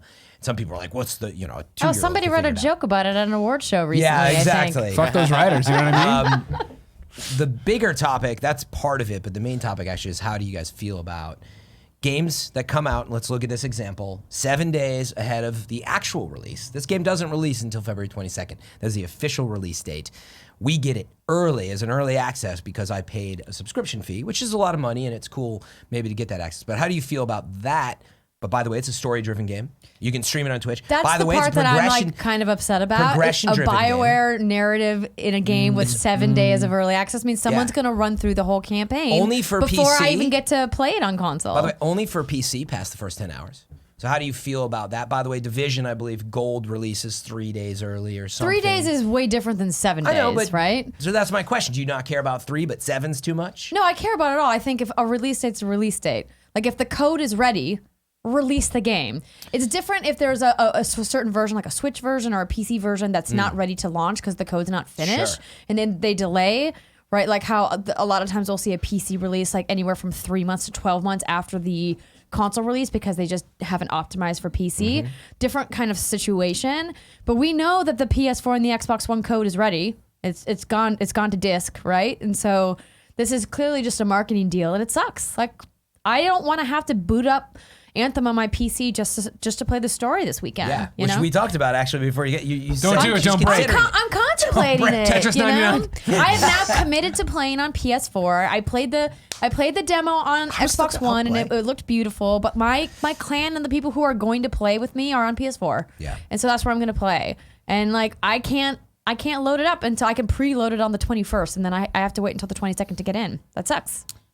I think it's all totally fine. The one part that I Really? think is bullshit is that's PC only, not the consoles. Like the 10-hour restriction, I think is weird, and I don't quite understand why they're doing that. Yeah, and it's Because only for they're Xbox. pushing Origin Access Premier. This is EA's big thing that they announced at E3 last year. They're trying to start this premium subscription service with their Origin platform, and that's exactly what they did. I mean, and they were really pushing Origin with Apex Legends as well. Yeah. It was really interesting to have some conversations with people about the raw numbers of Apex at DICE, and like yeah. everyone kind of giving their hot takes on it. But why is it just PC though?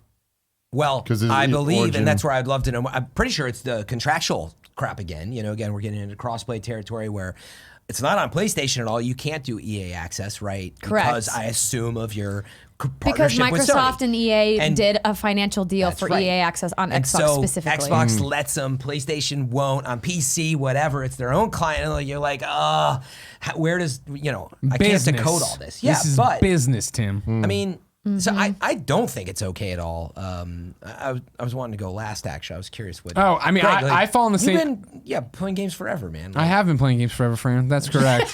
In the scope I of mean, I things, think does it it's strike you? I don't, here's my thing. I don't personally care. I want to play Anthem. I can't wait to play Anthem. I'm excited to play Anthem. This weekend was that weird thing of like, oh, it's that dead time. You know what I mean? Of like, Anthem's next week, so I was like, I want to get Yeah. into something else. But then now it's RE DLC, it's Tetris, it's Yeah. the Fortnite double XP weekend, and these Metro Exodus, my friend. Apex We'll talk Legends. about it. Yeah, we'll talk about you it. gotta sell me on it today. I started. I digress.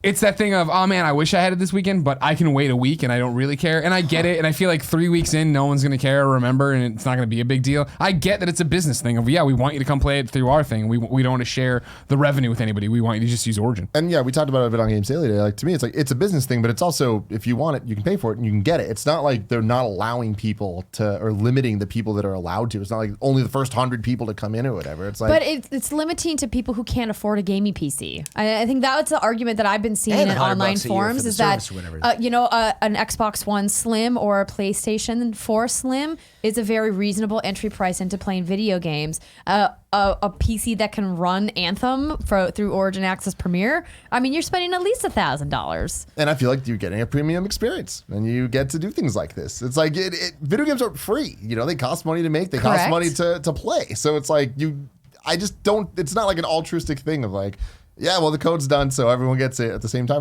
It's like Netflix, right? You pay for Netflix because there's premium content. I know it's not the exact same. No, it's definitely not the same.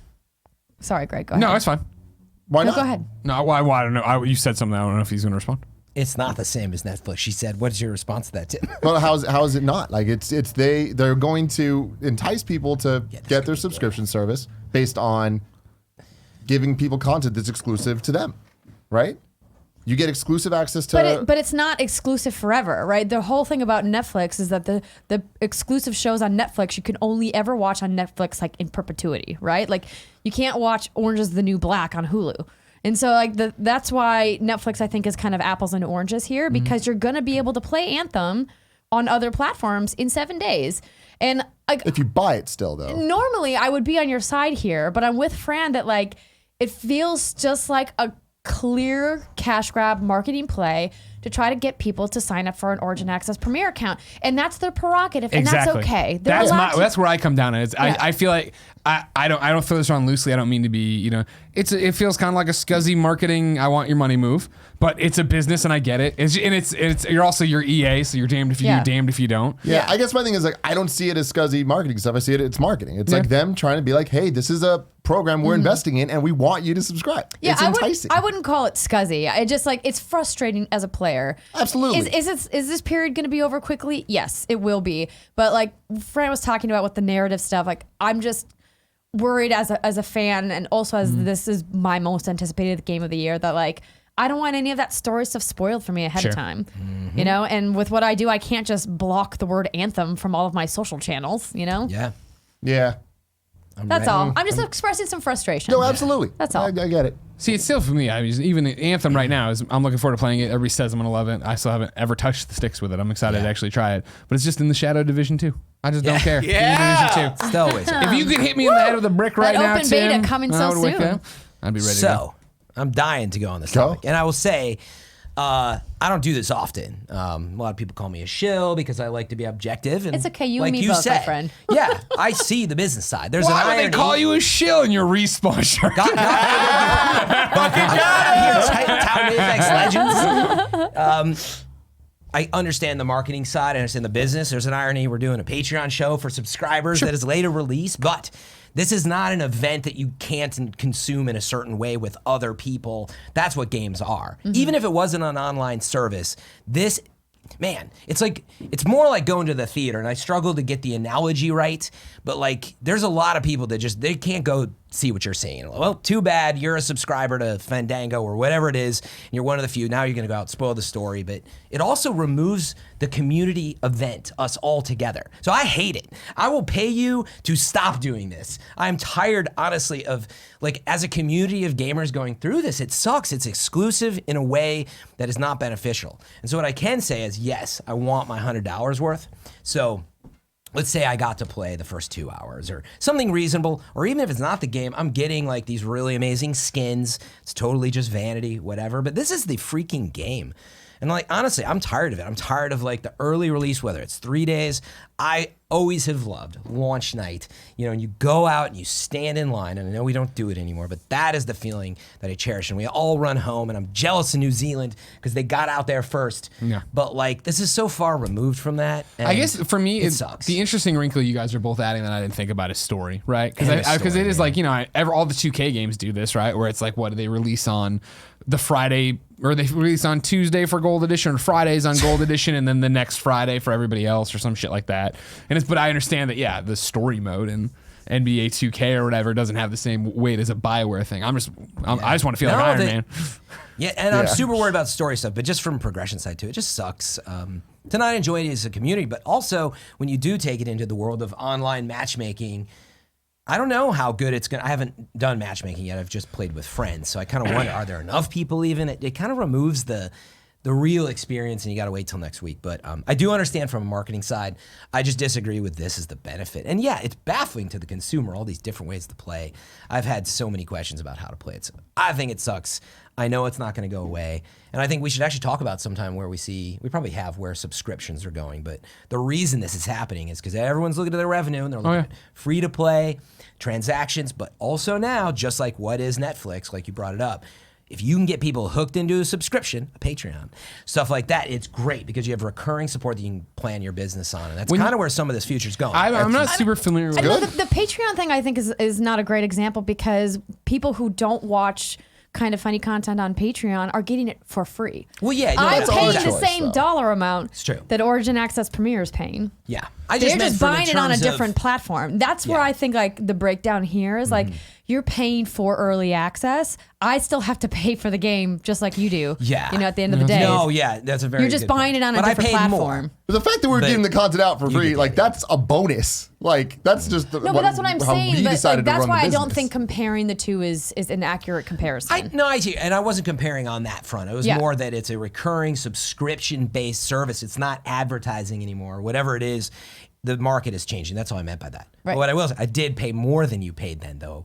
So sure, you might have paid for the game, but I paid more. So I don't know. You could argue that Because you your didn't Origin pay a for the subscription? early full version. 'Cause you have to just pay paid for the subscription meaning to I Access can Premier, That's yes. right. I can make a monetary argument. I know you paid for the full version. It's done, but Yeah. I paid for the full early version. Did true. you pay more? So whatever. I did not. No, Different, and I wouldn't am argue not an against Origin that. Access I Premier know. member. And Frank. like I said, I don't How want can you even sit at this table? I Get away from me. You disgust me. I'm with you. I hate that side of it. So anyway, I really hope this. I think it's gets easy smoothed for me out. to sit on my throne of like whatever. I got other things to play and got a not have bunch a of- feeling. But when it for me it's very much like I think crossplay, right? Where I didn't really care until I was like into Fortnite, and I was like, oh wait, I'm like that's stupid, and I'm like well, that's dumb. But I think if it was that The Last of Us Part 2 was releasing in this very weird, awkward scheduling way, right? What Maybe- would you do?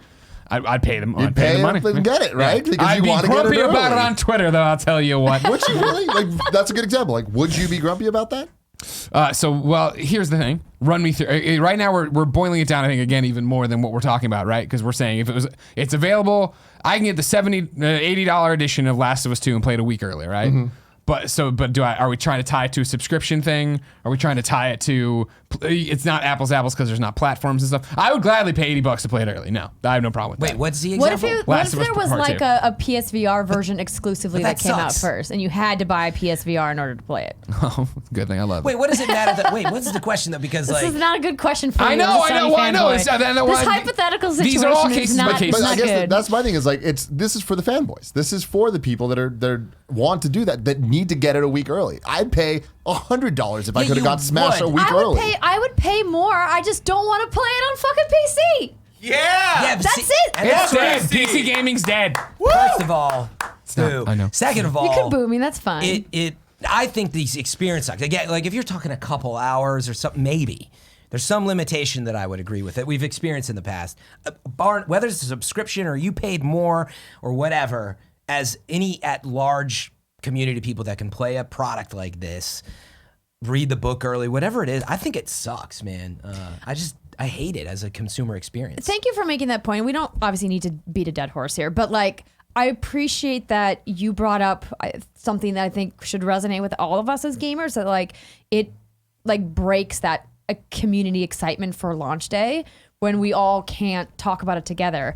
Because Yeah. I have a Discord channel where I have some of the What's Good fans who are now talking about playing it, and I have to like mute all the notifications, and I can't share that excitement with them. Yeah, and it sucks. Because It they're all makes you playing it feel- on PC and I'm not. Do you think the argument behind EA closed doors and I would assume I'm sure BioWare just wants the game out to everybody, don't get me wrong, but I mean even then when they were looking at this on a spreadsheet, is the argument you think that all right, cool, that you missed the community day one experience, but this is a game we're building that we want to be played for 3 years or whatever? Oh yeah, of course. And quite frankly, this is probably better for them from a tech standpoint, so that they're only managing server load for one platform. Wade and it into the kind of water like, first, yeah. Yeah, it kind of like lets them get their feet underneath them for the console push that's going to come next weekend, right? So I think that's from that standpoint alone, I think they're probably actually grateful for that exclusive sure. period. But There's other ways Yeah. to do that without, making it so exclusive. But correct, I agree. anyway, it really bothers me and whatever. Even Well, if go it home and costs- keep being part of the problem as you Yeah, play exactly. for it. Yeah, you can pay come for the check play. me out, Twitch TV FM3 underscore. I'm playing early on, but yeah, I'm obviously enjoying playing Being it. part but of the not- problem. Ain't that the truth? Actually, that is. That's what we all do. We bitch and moan and we just give them the extra money. Whatever. No, but fuck 'em. like irony is like I actually am really dreading that I'm playing it a week early, and there's a bunch of people who don't want to watch. And Oh, sure, yeah. it sucks. Like yeah, I would rather be playing Tetris 99 and Fuck yeah, you and would. So do it. Apex. So do do it. it. Be a man. I can't. I gotta Return stay your ahead. copy. Gotta stay. Return my copy. I'm out of the game. Anyway, so thank you for going over that, Tim. Andrea, Yes. Metro Exodus. Yes. do you Oh, I've think? been wondering. Okay, so I'm about, I think, a third of the way through the game because I didn't bring a console with me to DICE. I am absolutely loving this game. So I was really excited for it. I feel like it's a game that's really kind of flown under the radar. Many people not familiar with the Metro series, both in video games and the literary series as well. So 4A is the developer, Deep Silver is the publisher for this game. I got to play it back at Judges Week when Greg and I went to an event there, and it was rough chuckles. Yeah. The build was pretty Rough broken. chuckles? Yes. When was this? Never heard that. Judges Week. Judges Week. Pre-E3, so back Almost in a May. year ago. Yeah. Okay. Yeah. So it was really the build needed a lot of work, and so I had some frank conversations with some of the people that were there, and was just like, "Hey, I came into this event really pumped, and a lot of the judges here don't even know what Metro is," and I was Yeah. like trying to convince them to give it a second Yeah. shot, and they clearly did a lot of work to fix pretty much all of the problems that I had with the build there.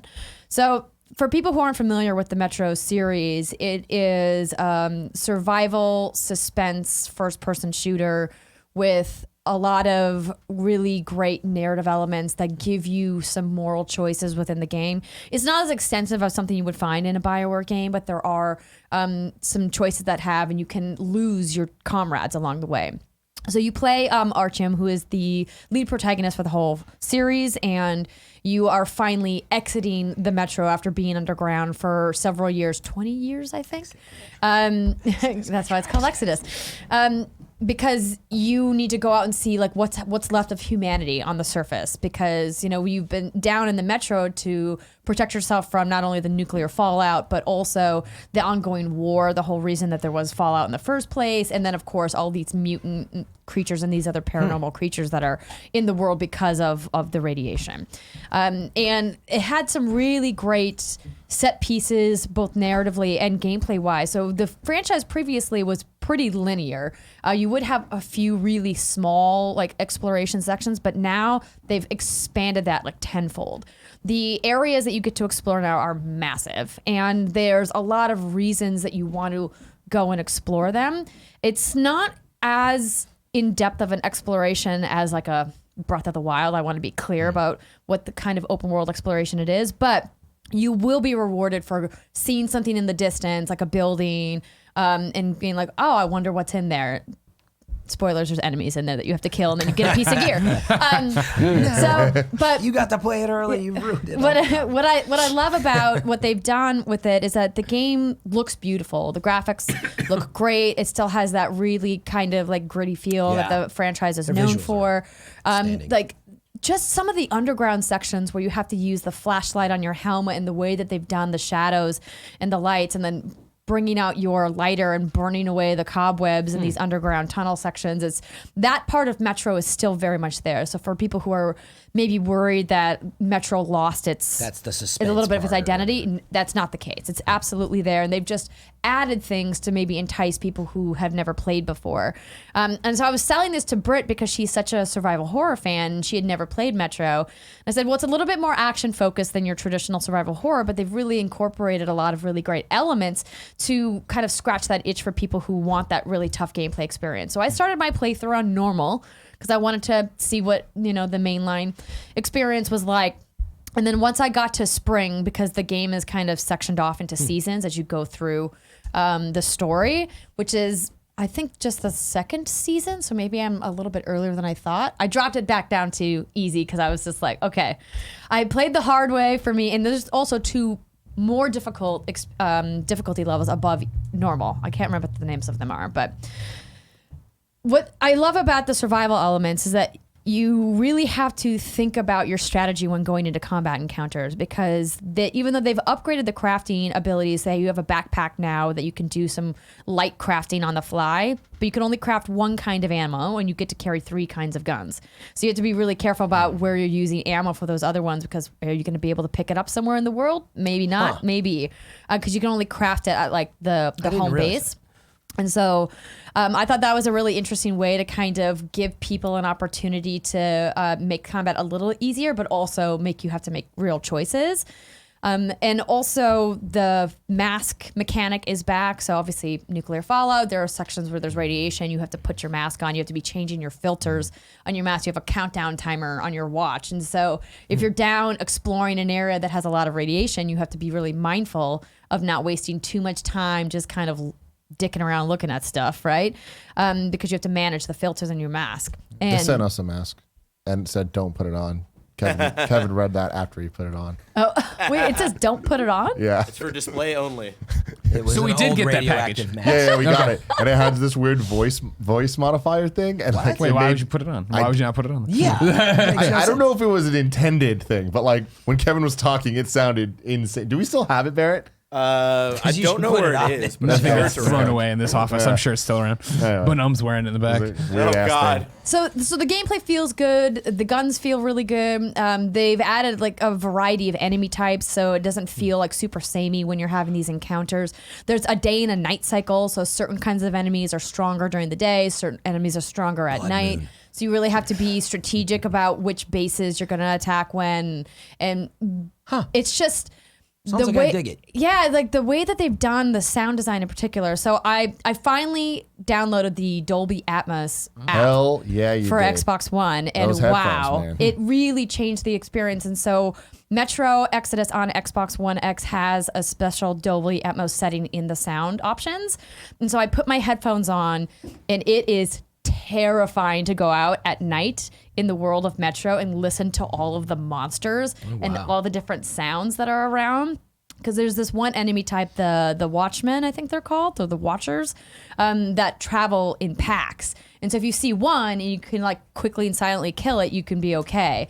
But if it sees you move at all, it howls immediately, and then like a whole like pack of them come, and like the sounds they make, it's just like you just have to run. Awesome. Yeah. Really, because like trying to fight off a whole pack is almost impossible. So it's. I've just been really enjoying my time with it, and narratively, I love how you get to know all of the different individual members on this Spartan Ranger team. So our team is leading this team. You're on a train, the Aurora, which is a mainstay throughout the narrative as you're taking this train across Russia, trying to find other people to like rekindle civilization with. And you get to know each and every one of them. They like all have their little special place on the train. You get to have individual conversations with them. Some of them will send you out to get an item. They'll be like, hey, if you happen to see this thing when you're out in the world and you bring it back for me, that'd be really cool. It reminded me a lot of the loyalty missions of Mass Effect about, you know, getting to have these bonds with these different crewmates. And I'm really looking forward to playing more this weekend, but really, really liking it. Awesome. That's awesome. I'm glad it came together because that was our thing. Yeah, Jesuit Yeah. I was like, I don't know about this one. And yeah, it's cool that it's there. Yeah, I've had a couple issues with the game freezing in specific spots where I've had to hard close it and then reopen it. Yeah. And I mentioned that to the dev team when they sent me pre-release code, but I have not installed the new patch that came out today on launch day, which is obviously Friday for everyone listening to the show on Monday. So I don't know how that's improved it, but I so far haven't had nearly the problems that we had way back then. But Okay, great. That's that awesome. of course was several months ago. Yeah. Yeah. That's awesome. Has to be That's great that because I remember at Judges Week everyone was really down on it. So Yeah. reviews Yeah. seem to be good for it. No, good. I haven't seen anything about it. But Greg, Yeah. How are you? you haven't been playing Metro. No, I haven't. Because of a little game called Tetris 99. Oh, you mean God? Because Kevin and I have found it in Tetris 99. It's so good. Really? I love it. Yeah, No, I really, tried to fuck you, download. Fran. No, I just mean that. Whoa. I mean, it's This Tetris, escalated right? quickly. I'm very curious. Like as a Tetris game, you like. I feel like I know what to expect. Say Do some shit you? about Tetris right now. Yeah, well, Do say it. some shit about Do what do you it. expect Say from it. Tetris I love 99? Tetris. Yeah, Thank you you do. very It's much. the 99th I love Tetris game, Tetris. in fact. No, it's It's not. not true. Somebody fact check it. It might be true. Somebody's not. I urge you to fact check it. Yeah, so I was what I had been playing on my, and I'll talk about it later. I know, but Away, Journey into the Unexpected, that cute first person hit everybody with a stick game we did at the Kind of Funny Game Showcase. I started that and was playing through that, and I intended to finish it at Dice on downtime or on planes, and then when we got to Dice and we were working, and then I came out of another game I'll talk about in a second of a demo, and I looked at my phone and there was all this stuff happening with the new Zelda game and obviously Mario Maker 2. Killer and Nintendo then Direct. Tetris 99, and I was like, what is this? And it was like, we were talking on Slack, and it was like, oh, it's Battle Royale Tetris. I'm like, oh, that's fucking really cool. And I went into Twitter, saw it, went to quote tweet it of, I can't fucking wait. And then I saw that it was like out now. I was like, I got back on Slack. I was like, wait, it's out fucking now? And I ran right to the hotel room and didn't see anybody till I went on stage for Dice Awards because I sat there playing Tetris 99. It is awesome. It is so much fun. I am dying to play it right now. Can you explain to me how it works? Because I Sure. was Well, in like a Dice wormhole and yeah. didn't see Yeah, me like too. I any was of the just busy. Nintendo I didn't get to- announcements. So I haven't seen any the gameplay at all. joke is that it's Battle Royale Tetris, where it's Okay. you versus 98 other people. So, but how does that work? Is it a joke? Like it's. I mean, it's actually it's not exact. I mean, like Yeah. you're not. Like, there's not like a circle or stuff But like this that. is what I was getting at before. It's like that's why I'm like, oh, it's Tetris. I love Tetris. Yeah. And there's 99 of you now. Yeah. Okay. And they're gonna do stuff that puts pieces in your. Okay, I get all that. Yeah. What makes it sort of so special? Because what I don't understand is how 98 player Sure. pieces are flying at you. Exactly. What makes it? So the unique, idea you know? is that obviously when you're looking at your Switch screen, you are the main Tetris area right there, right? And then on the side, you have the other 98 games being played. And it's not Do they like just like show up or something? no, they're all there, put up in little windows on little rows, so get you Tetris? see every game happening. What? Okay. And so you see them falling. You see people start to get in trouble and like getting too close to the top. On your right stick, you decide who you want to attack. So you can leave it on there it is. random. Okay. You can then have it switch to switch to go to KOs where you're trying to knock people out. Switch to go for badges, which I'll explain in a second, or then go down to attackers. That was the piece, so you can attack people or Right. Then if you really want to, and I'm not there yet, but I'm getting there, in terms of my expertise, you can individually go choose who you want to attack as well, which gets key. Because that's all happening, right? So He got supplies. on top of that, Barrett's going to pull up some Tetris 99 on Twitch so we can see what's happening. On top of that, right, the idea is that, yes, you're sending your junk over, right? You clear a line, that sends a line over to somebody else, right? When you're playing, you have a side column over here that shows things dropping over there so you can see when somebody's coming to attack you. You have a certain amount of time to clear a line to negate that, right? And then it goes up and it goes down. As you knock people out, you then earn badges that then escalate a percentage down in your lower right-hand corner, right? So 25, 50, 75. What that is doing is making your attacks more powerful. So if I send a line to someone at 25 instead of whatever it is, the funny thing about this, I urge everyone to go to Kotaku. Kotaku has a great article that is basically, hey, Tetris 99 is awesome. Tetris 99 has no tutorial. So here's what you need to actually understand about this. Okay. And so that'll then, it's like right down there, as if you're an audio listener, this doesn't help, but you were watching YouTube Let's Play right now, but you see that 000 percentage up. Giant bomb. It'll send it over and do it. So right now you can go through and target all these people. The flashing thing down there in the lower right, that little pentagon, that's who you're currently attacking, who you'd be going up against. So what's this watch out situation? That means that person is now targeting you. And so you can be targeted by multiple people. And then on top of that, when you get going, and if you're doing really well, you get the knockouts, which get the badges, which then up your percentage, which send over more junk, right? And see, so it like flashes red when they're really close to the top. So you get points for knocking someone out, obviously. So it's not even points, but you send your junk. This is all about moving the junk as fast as you can to other people. But then the problem is that as you earn these badges and knock out more people, hence where suddenly you'd either want to leave it like I do. I try to, when I'm playing, for the most part, leave it up on KOs so that I'm getting people to get the badges. Then my attacks are more powerful. So it's that thing of right now you see down the left where I was talking about, like the left line there. It's now completely empty, but next time somebody's there, that little block just popped up. There's a certain amount of time to make a line. There you go. That'll knock it out or whatever. As you go on, they get harder to knock out. Those and stuff are, like that. what is that? Wait, what is that meter on the left that's filling up? That is who's sending junk to you. Oh, but if that meter fills up all the way, you're about to get fucking bombarded. You're about to get bombarded with lines. That shows how many lines you're about to get. Those completely gray lines at the bottom are lines that are from somebody sending junk over. Yeah. So yeah. I see. So it pushes your Tetraminos up underneath you. Yeah, exactly. And so like when it gets down to interesting, crazy, it's your top 5 or whatever, in the top 10, you'll get a whole bunch, and it can go from you're totally good to it gets dropped and you do game over. Yeah. So Greg, have you gotten first yet? I have not gotten first. Currently my highest place. Have you gotten first, Barrett? Yeah, thank you. My highest place is now third. Wow, that's still really high. Kevin's got it too, right? I've gotten second twice. Yeah. And I gotta tell you, when you get down to the top 2, the stress. It is so stressful. Yeah. It sucks. Yeah. I hate it. Tim, Mike Quinn from IGN. 6 wins on day 1. Really? Wow. I don't understand. Some people have the brain for Tetris. Totally. I don't at all. Tetris has always been that. I've talked about. I know with Tetris Effect last year, so I won't beat a dead horse here. But I always thought I was good at Tetris, and then I was holy shit, I'm really great at Luminous. I understand Luminous really, and I love Luminous. Still do. Tetris Effect was that one of like, oof. Now that it's all online, I see all my friends playing. Like, no, I am not that good. Like Justin Massagill is like a beautiful mind shit with Tetris. You know what I mean? And so like that was my concern here of jumping in. I'm like, ooh, is this going to be like Effect where it's like really hard to keep going or not keep going, but compete really? And it isn't. It isn't. I have it's a lot like Fortnite, right? Where if you run it, or I guess Apex or anybody, where you run into somebody who's way better and they're 360 no scope sniper headshot, whatever. But there's the games here where I'm competitive until the very end and then blow it out. And honestly, I'm very excited to be home because this is like the first time in a while where I pack the Switch and I'm like, I'm just tinkering with stuff. I'm not going to bring a pro controller. And so then trying to do it all handheld, I like so many times my fat fingers and hit the wrong thing when I didn't mean to. I'm like excited to just have it on the pro controller. Just play it all weekend long on there. Awesome. Go, full blown. That's exciting. It's honestly, it's so good. It's a free game. It's crazy. Yeah. And that's another thing. Yeah, it's free with the subscription. Yeah. Oh, it's free for Nintendo because I already have it. So That's you what have I to was have the wondering. Nintendo Online subscription to get it? Correct. Yeah. Can you buy it without it? I don't know. No, yeah, That's a we good all point, have yeah. it. So yeah, I didn't. Oh, so it's an yeah. exclusive game Good for po- their yeah. subscription. We're not sure Well, about that part.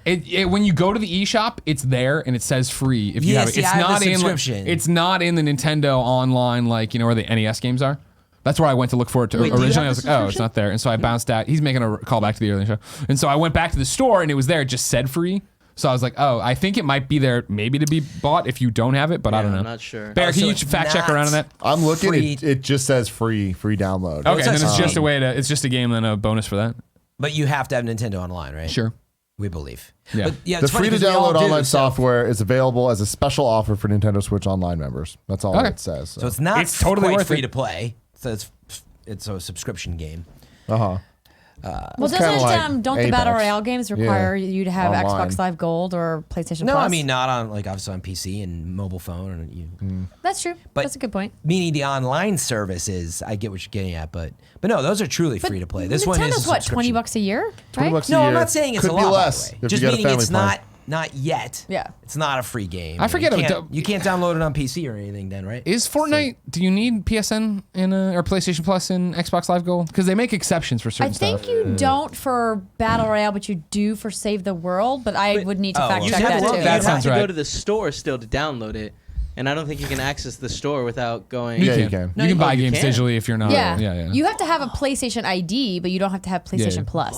From what I am reading right here from That's what you do. epicgames.com/Fortnite/FAQ, you Thank do you. Thank need you very much. Xbox Live Gold in order to play Fortnite Battle Royale on Xbox, but you do not need PS Plus in order to play Fortnite Gold? on Battle, So that was a Battle deal that they Royale. did with PlayStation then. Yeah. Is that? I don't have gold, but I've been able to play with Fortnite Xbox? on Xbox. I was playing Xbox. You don't have a exclusively. subscription? Are you sure you don't have gold? Well, who Yeah, that's knows? what I was gonna say, Kev. We passed that codes before. My gold just all already ran is, out, and my Apex doesn't work. Yeah, Sure. for a lot of those. That's really Yeah. heartbreaking. Fake gamer It's very boy. exciting though. I Wait, didn't Tim, are expect you not the Tetris interested at all in Battle Tetris 99? You're not gonna. I'm gonna get it, and I'm gonna play it a couple times on a plane. But like, I'm just Dude. not good at Can't. Well, no, Tetris. it's Can't play it on a Royale. plane. You can't because the online. That's right. Can I talk Yeah, to you then I'm about a not game, gonna- Tim, that you might be interested Yes, in that I please got to do. see at Dice? Can you go grab Wait, my Switch? I want to see before my you tell me stats. about that, let me It's in tell my you normal part of my bag. that this episode is brought to you by Hymns and Movement. Cool. I'll do that. Ah, right. You do that. Oh, wait, no. Yeah. Did you? Oh. Yes, now you can tell me. Oh, okay. So did you hear about Audica? I did. So Beat Saber with That- guns. What? Looks dope. yes. Did you see this yet, Harmonic. Chris? No, I haven't So- seen Oh my this God. yet. Yeah, you were. Oh. So I've You're known gonna be Alex excited, Rodopoulos for a long time. Obviously, he and John, my husband, worked together for many years at Harmonix on Rock Band and Dance Central and a variety of other titles. And so he invited us to come and see the game. And they showed it to a couple other people at Dice as well. And it What was it called again? Audica. Okay. So Audica. They're calling it a VR rhythm music shooter. And yes. it's coming to early access in March for Oculus Rift and I believe Vive. I'm looking at the press release here. And if you guys remember, a couple of years back, This looks cool, man. so we're watching the trailer now. So I got to play this, and it looks. Oh, you got to play it? Yeah, I got to play. What? Yeah. Was that Dice? Yeah, well, it was Sort like of. it was sort of. It was at in a Dice. hotel You had to room, but know still. somebody to Just know still- somebody. Yeah. So the last time Harmonix showed a game at Dice, it was Chroma, the game that's obviously been canceled for quite some time now. And who better to make a rhythm shooter than Harmonix? Hell yeah. And I got to play Pop Stars. in it. That's fantastic. And it was super fun, and I was very proud that I did such a good job on my first tryout. Even Alex was like, "Hey, that's one of the best scores we have today." And then just for funsies, we put it on expert mode, and it got wild. That's Oh, they've always been so good with And that so, experiment. what's really great about what you're seeing in the gameplay here is so the Can you pull it up and show him, Barrett? the you. diamond ones are where you hold down the triggers on the controllers for the guns. The circles is just a tap. Those disco balls that fly at you, you have to punch them out, and then you have the ones with the tails that you have to draw. So you have all these different mechanics. Plus, there are ones where you have to turn the guns sideways, and then turn them vertical, and turn them sideways. Oh, really? yeah. And so when it gets into into the really That's cool, fast-paced stuff, you're punching the disco balls, you're going sideways, you're drawing. That looks so awesome. It was I love really it. cool, and so I'm excited to see what their final song list is going to be. If you go to the Harmonix Twitter, they've announced some of the licensed music that is already going to be in the game. Licensed stuff. Awesome. And hopefully, it's going to be coming to other VR platforms eventually, but they are launching in early access on Oculus and Vive, I believe. Did they say when? March. Oh, okay. Yeah, so That's really cool looking, yeah. Yeah, here are the first March 5. 7th, to Oculus Home and Steam for Vive. Early access. First 5 for him. It's funny. I don't know all of them. So do you you want to read those?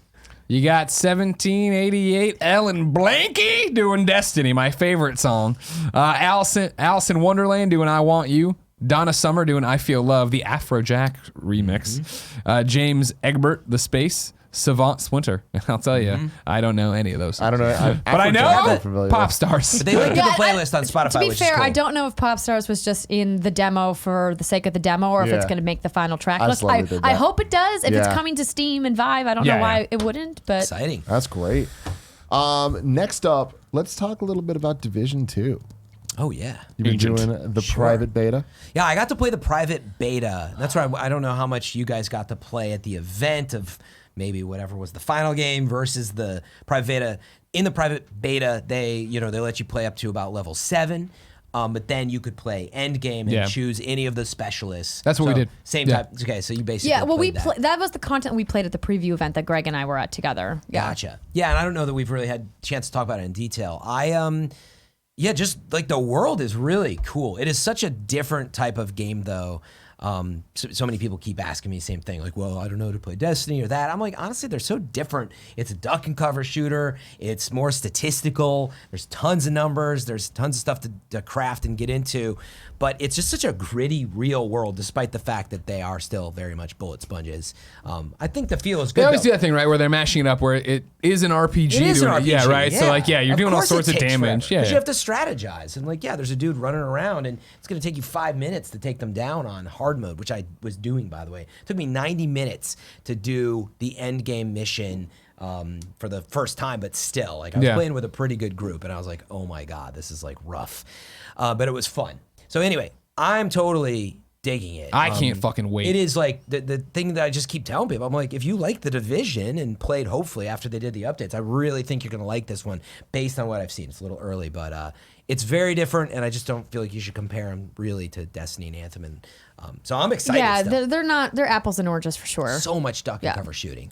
It's crazy, right? Yeah. I mean, but that's one of the primary mechanics. is Exactly, that it's okay. You have to use cover. If you don't, you die. yeah, you're die fucked. And immediately. you have to have a strategy, and you have to communicate Yeah. and move people around and get in positions. One thing I noticed, and I don't know if I missed it in more of the current, I almost called it Destiny, some of the current Division updates, the first one, but man, they've done a lot of detail with the drone work and stuff. You can have a drone with all this ability, and you can now target points, right?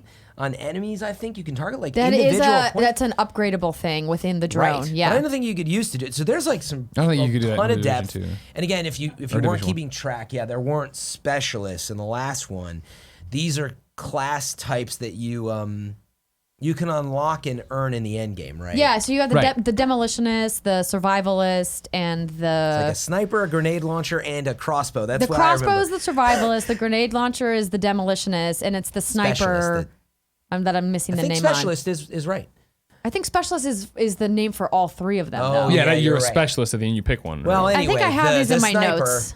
is the third one, but there's those 3 classes. Yeah. But that's going to be stuff to grind for, is the point, which you didn't have as much as they want. So I Well, mean, that's the whole point. I mean, why I think they're doing so much right and learn from everything they learned, right? And they talked to us. Sharpshooter. They talk to us That's at what the it is. event about, right? Is the idea that all the stuff they've patched in over the years of Division 1 is available here day one, right? All the different kinds of modes and missions you'd expect. On top of that, when you get there and you get to be a specialist now, choose your specialist, you're also now getting, Black Tusk or whatever? Is the new faction. A yeah. new And the faction ending, right. gets added to the world that changes the world now. So it's not even how it used to be for you and me, where it was like, cool, we've beat everything, and now we're 20 hours later from beating everything, and we're just running through the streets, just clowning out everything. No, now in our world, Black Tusk invades and is there to actually slow your progression. Well, and give you and what's emotions. interesting about Black Tusk is that they're billing them as the most technologically advanced faction that you've ever faced. So what that means is all of the special gadgets that you've been using throughout your campaign in the Division 2, they are now going to start using against you. So they're going to have drones, they're going to have secret mines. That's exactly what happened. You know what I mean? And when we were playing in the end game, we didn't get to play too much because we both had to leave the event a little early. Like, it was really intense. Yeah. Like, I had a really tough time. Yeah, DC is such a cool setting. Mode. Oh, and we should talk about that. Yeah, the torrential downpours and the hazy summer. I really dig. Hell yeah. Like your home base being the White House. The White It's like House. so fucking cool. So cool as hell. Yeah. I had two important questions, maybe starting with you, Greg, because this was over Anthem. Now I am going to draw the comparison, but it was on your top 5 list at the beginning of the year, I think, right? Division 2 for like It was your excitement. number 1. Oh, wasn't Division it? 2's by That's far and away was my number Anthem 1. was my number 1. Yeah. Now that maybe you've seen more, but like, why is it or was it your number 1? Do you still feel that way with I mean, everything that's you going know on? as well as I do that like we just love the Division. I loved the Division, Oh, yeah, and that's I the do. thing is like I'm just so stoked to get in there, and I can't wait to unlock new tank tops and build out get new boots and do all like the sunglasses, exactly all the stupid cosmetic garbage in there and run around that world and explore again and find the collectibles. Division 1 did such a great job with like remember where it would be like.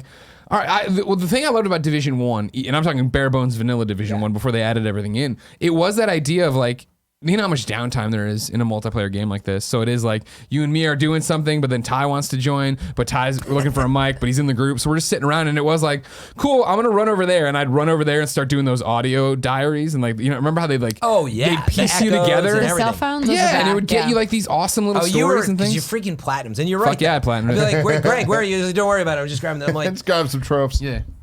I was just like, I should follow him, but I don't have the patience to collect all that. Dude, you did. You loved it. Well, that's what, for me, always works so well about Division 1 compared to a Destiny or compared to an Anthem is that similar to how I hate space or like the joke about me hating space, right? Having it be grounded in the streets of New York and now the streets of DC and like we're using real guns and quotes, you know what I mean? Like it's all real. Like that makes it so infinitely more interesting to me of like I want to it's engage Tom in that Clancy's The Division, right? So I think it's important to So people have to remember remember. that there's like a much broader narrative structure set up, and so it's easier to get more attached or more immersed because the narrative is fleshed out so much more. And now they have the comics that of course are bridging the Division 2 narratively for people who are super into all of the lore that's happening in that world. Yeah, it's for me. I'm excited because that is the game that I love in the gameplay. I love I'm gonna sign on and be able to run through it and play. Like here, I think it's a great example of like why I'm not so stoked to play Apex Legends. Right,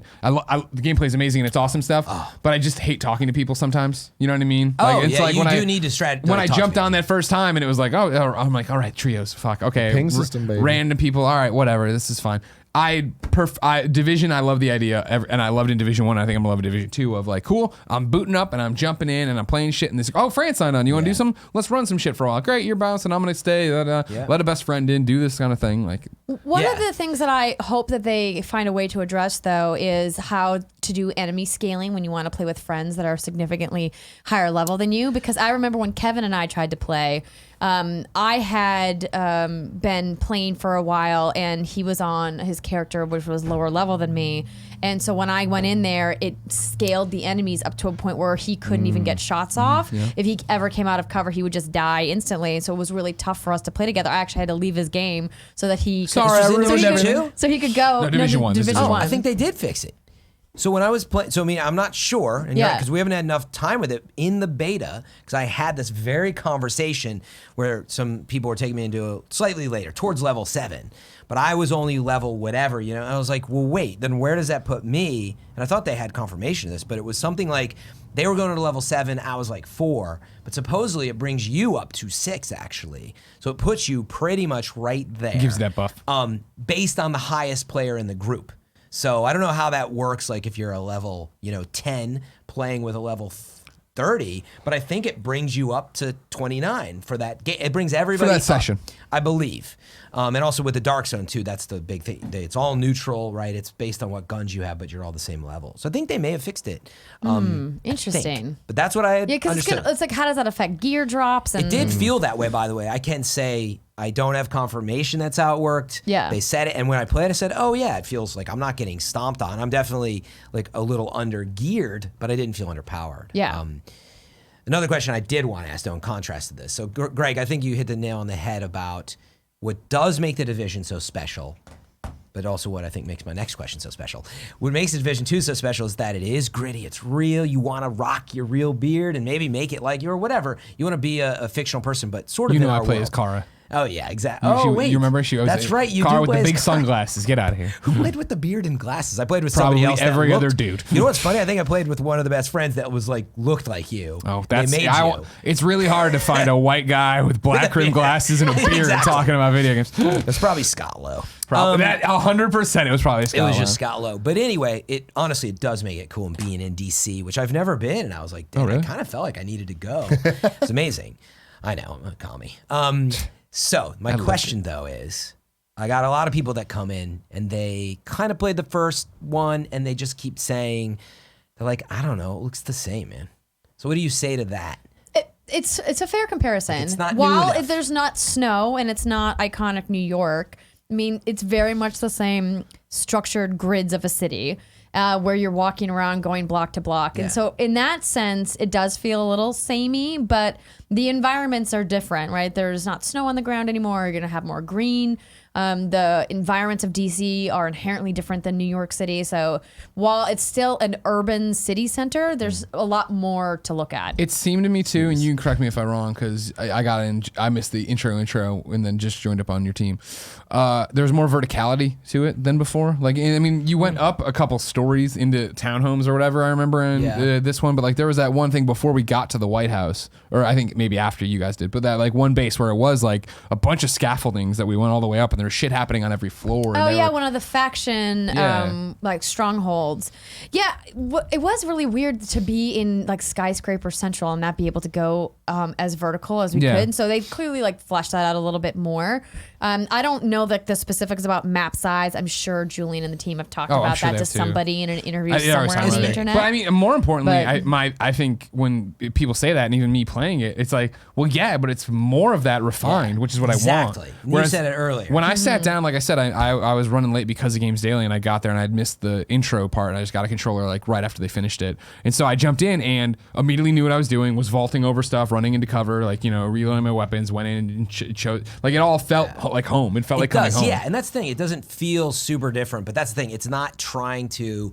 If you didn't like what Division had to offer after the quality of life improves, because they really refined a lot. I feel like most people, not most. That's the wrong word. A lot of people had only played in the first 6 months, I guess, of release. I would say most people. A lot, yeah, I I guess mean, you talk so. about sales and like return yeah, of course. retention There's- rates. I mean, that's standard though, Super, right? Yeah, so super interesting. They don't realize, like, dude, it is so refined already. Yeah. But now they brought, and in fact, they commented on, they had DLC in the works. I think I heard this from one of you folks even, but they were like, we put that on pause for Division 1 because we said we just got to work on Division 2. We got to make it right. And so they put all of that in there. So the tons of abilities, the specialist classes, huge worlds with tons more detail. That is what it is, but it is the Division. Yeah. And you either like that style of gameplay or not. And, Yeah, that's Julian what you should said, look for. I have here in my notes that with the changes that they made to the Snowdrop engine and additional tools, they've attempted to recreate DC as close to 1-to-1 as ever done in any Ubisoft game. That's really cool. And they're dubbing the game an urban survival simulation. Yeah, it feels like that. Except, Totally. the- and that's what I want to do. I want to get in there enemies- and grind out the gear and get Very the better powerful. stuff. Hey, you know what? Come on. one You see their stuff fall off now when you shoot them, so calm down. The one thing that I'm very unhappy though that they have not fixed, because it's comical, the just audio lines, the repeated dumb audio the lines. enemies, the AI Yeah. enemies that are like, I'm gonna murder you. Yeah, they just run at you because they're all gassed up, which you're trying to explain, but they say like the same things. I feel like that's a very small touch, and I understand somewhere you cut the budget. There better be a Joe Farrow reference in this, aren't? That's that what I would have want. gone a long way, though, if the audio dialogue from these enemies, because quite honestly, sometimes it's.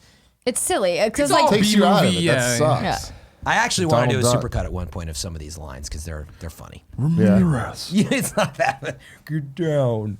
Greg, you brought this up earlier. Away, Journey to the Unexpected. Correct. What are you thinking? It's interesting. It's unexpected. It is. It's unexpected, right? This is the one that we put in the showcase, and we were like, "Holy shit!" When we saw it, and the audience when they saw it was like, "Holy shit!" My favorite trailer. Of It's the beautiful, showcase. right? Yeah. It's gorgeous. It's not cell shaded, but it looks like that. It looks like a cartoon, right? And you're running around. It's a first person. It kind of looks like a very pretty Minecraft, but it's an RPG, action RPG. First person, it's a lot of things. It is a first person, an almost dungeon crawler. It's not first person RPG, sure, but it's actually a first person roguelite. Right, where you're running around and you die and you come back and your XP's added up there and it unlocks a new thing to let you go back into the world and do it again, right? And so the idea is that like remember this is the fun trailer that had the gentleman who made it being there like it's a game where friendship is the power and that's kind of bullshit. Like you're shooting shit and hitting things with the stick and stuff, not in a bad way. Yeah. But yeah, throughout it, like you go into the two main areas and you run in there and like you have to get these friendship cubes that you can then have people added to your party with, and you go up to them like, oh, I'll join your party because you have the cube or whatever. They take the place of the cube. They have different abilities and their own health bars. So then you go in and after you go through and get the pieces, or basically the idea here is that you're going into dungeons to beat the boss. Before you can get in the dungeon to beat the boss, you have to run to the different mini dungeons to collect whatever pieces you need to open the door to get into the dungeon. Of course, as you play this over and over again, like the last ability I unlocked before I stopped and got caught up in Tetris was, okay, cool. From now on, I think it's the forest. Like the forest dungeon's open, so I get in there and I can just get my dudes and go run in there and start doing it. Yeah, exactly. And that's this interesting thing about it, where I said it was interesting. Dialogue's funny. The characters you're meeting are funny and interesting. The world's beautiful. I'm gonna see it all the way through. I read reviews after because I wonder how long it was too. It's not that long. It's like I think 4 or 5 hours. Not bad at all.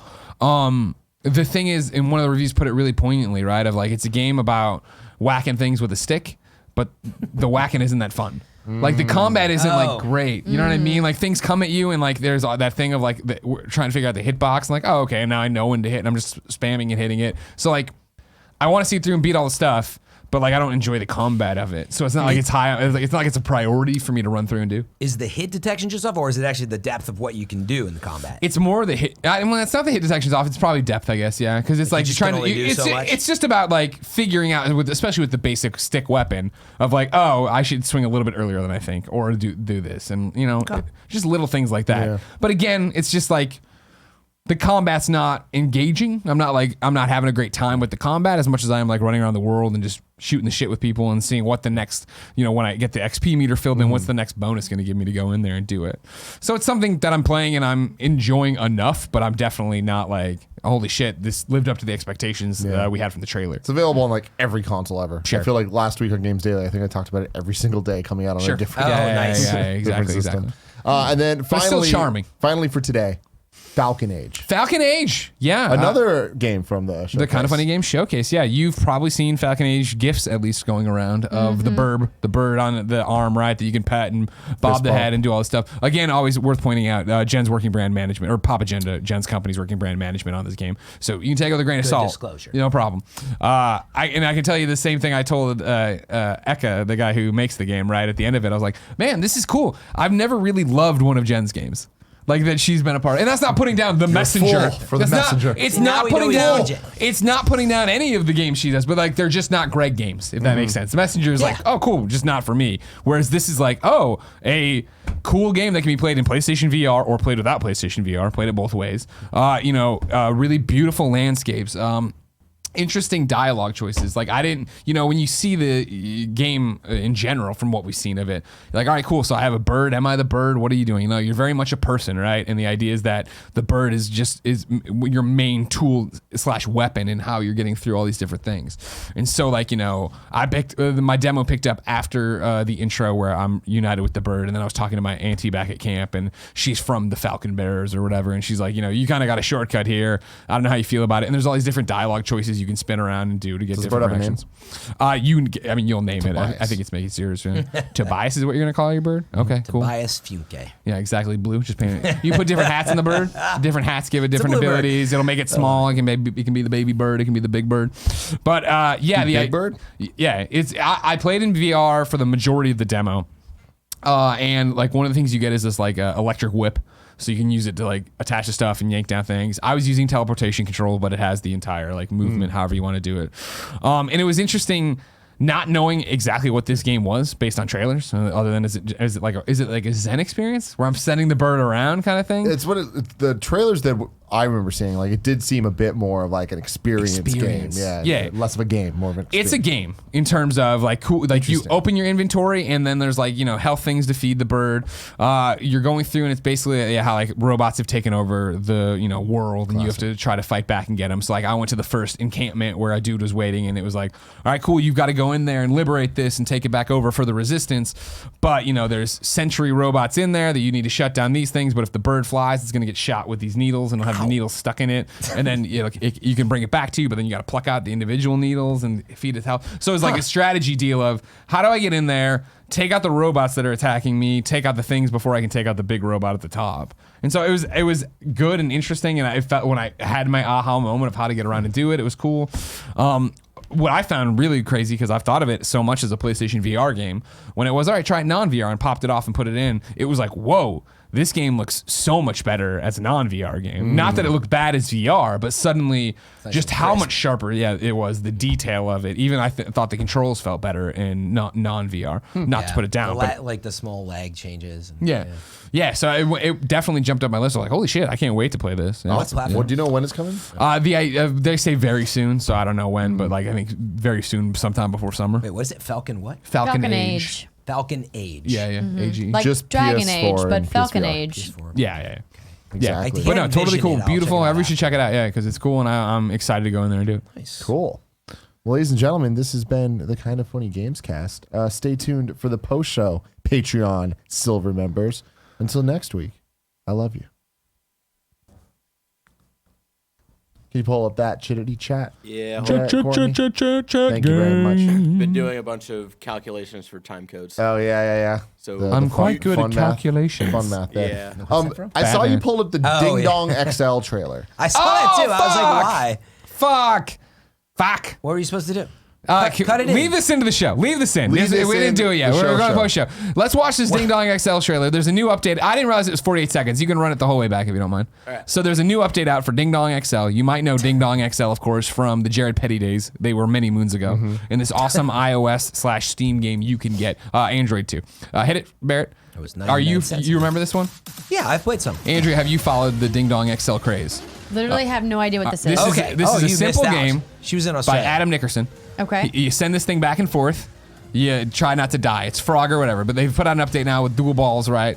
This stuff's going on really? here. Yeah. You see, you're powering up. You're getting these different things. You're trying to do it how many times you can without dying. You got it? But see, this all looks the same so far. Exactly. But now there's a new update, ladies and gentlemen. Duel. Oh, Right we go. here. Here we go. Yeah, kind of funny face. So yeah, they have custom spheres or whatever. Yeah, awesome. Yeah. So now, after us talking, you let it play, Barrett, all the way through. And now there is Do an we see update it? out, currently available everywhere, They where put you it can in. go in and you can unlock the kind of funny smiley as a Ding Dong XL ball. Oh, that's right. That's hilarious. Yeah. Man, So- this game has been the best for Uber rides. Oh, yeah. I'm just sitting there, just tap, dinging and tapping away, donging. man. That's Dinging the- and dogging. You've been dinging, you've been dogging. Oh, man. All right, That's really cool. So That was until great. next time, we love you. Bye. Yeah, now post showtime. That's why you always stick around. Yeah. You never know. Oh, man. I Bring the chat back I'm up. gonna update it. I'm gonna update my. Well, now I Ding have to Dong XL. download this. That's cool. You got it, Andrea. It's 99 cents. Fantastic. It's worth it. It's like fun, just tap, tap, tappy. Yeah, exactly. It's the perfect thing when I was like the other day, or I guess weeks ago now, but right afterwards, I had of like, all right, we're gonna get a pizza. Well, I'll just wait for it. Yeah. Like Jen went home to walk Porty, and I sat there and I was like, well, fuck, I'll Ding Dong There we XL go. and out. Just ding Can you pull the and dong. chat? Oh yeah. Who's got that Ding Dong XL? Ding Dong XL. There it is. Somebody suggested a Jared face. Mark Freeman suggested that. That would be great. I would love a Jared Petty face. Yeah, No, that would everybody, be we awesome. have the kind of funny face. All right, Yeah. Jared Petty wants to be a face in the game. He shouldn't have fucking quit. Yeah. Am I There wrong? it is right there. Wow. Mr. Yasman says, Greg and Andrea, if Xbox announces another Xbox event, will you bring Steimer and Britt to do another watch along with the Kind of Funny crew? Yes, we will try. I feel like, yeah. Any excuse we have to get together, we should. Maybe we won't Summer drink as schedule much. is a little bit. Maybe we will, though. You know Oh my what I god! mean? Maybe we Yeah. will, and then maybe next time you tell me we're doing a post show afterwards. Yeah. Because when you guys started that, we were like, oh, Oh, we're shooting an episode of the Gamescast right now. We're Yeah. all loaded. Hell yeah, Cool. dude. That's how we roll. you do That's how we things roll here, here. man. Oh my You make gosh. bets and you don't look back. Did anyone play Into the Breach? S1 Malvis? No, I No, keep, but it's on my been list wanting now to. because it people won keep so many telling me to awards. do it. So yeah. good. Yeah. I definitely want to give it a shot. There's so many good games to play right now. I know. Well, I just insane. started getting into Kingdom Rush Vengeance. See, I don't You even know play what the that Kingdom is. Rush games? No. Oh, they're my fave. Tower Kingdom Defense. Rush Vengeance? Yeah, it's brand new. Came out like a week ago. Shut up. 2 Are weeks you ago. serious? I'm serious. Oh my God, you just made my weekend so Kingdom Rush, What? Really? Right? one of my Like- favorite franchises So ever. good. It's so good. I did not know there was a new one. Yeah. Really? Yeah. Kingdom Rush. like $4.99, I What's think. it called? Vengeance. Vengeance. What was the last one? Kingdom Rush? Frontiers? No, Yeah, Origins? Yeah. There is Yeah, there was Frontiers. Frontiers, and then Origins happened after. I didn't Yeah. really like Origins. I liked Frontiers though. Yeah. Oh man, Tim's all excited about that. dude, it's really good. Yeah, it's one of my favorite tower defense franchises of all time. It's just so well done. The way that they incorporate the heroes in addition to the towers and like the really extensive upgrading system. And they have all these fun little like Easter eggs like kind of hidden in the levels. Like there's this one where there's like a little whack-a-mole that comes up and you have to like, if I was like, I bet you there's like some kind of achievement if Yeah. I tap on this thing, and sure enough there was. That's great. But now they've built in a system where if you unlock those achievements, you can earn points in the game that help you unlock other things. So they've really kind of like deepened that whole RPG experience a little bit. Oh, I I'm trying love to it. watch this right now. Ironhide Game Studios. Oh yeah, Ironhide is great. Can you, Barrett? Can you pull It's up all right. Kingdom Rush Vengeance? I got it right here. I want to show the people though. Oh, Yeah. right, yeah.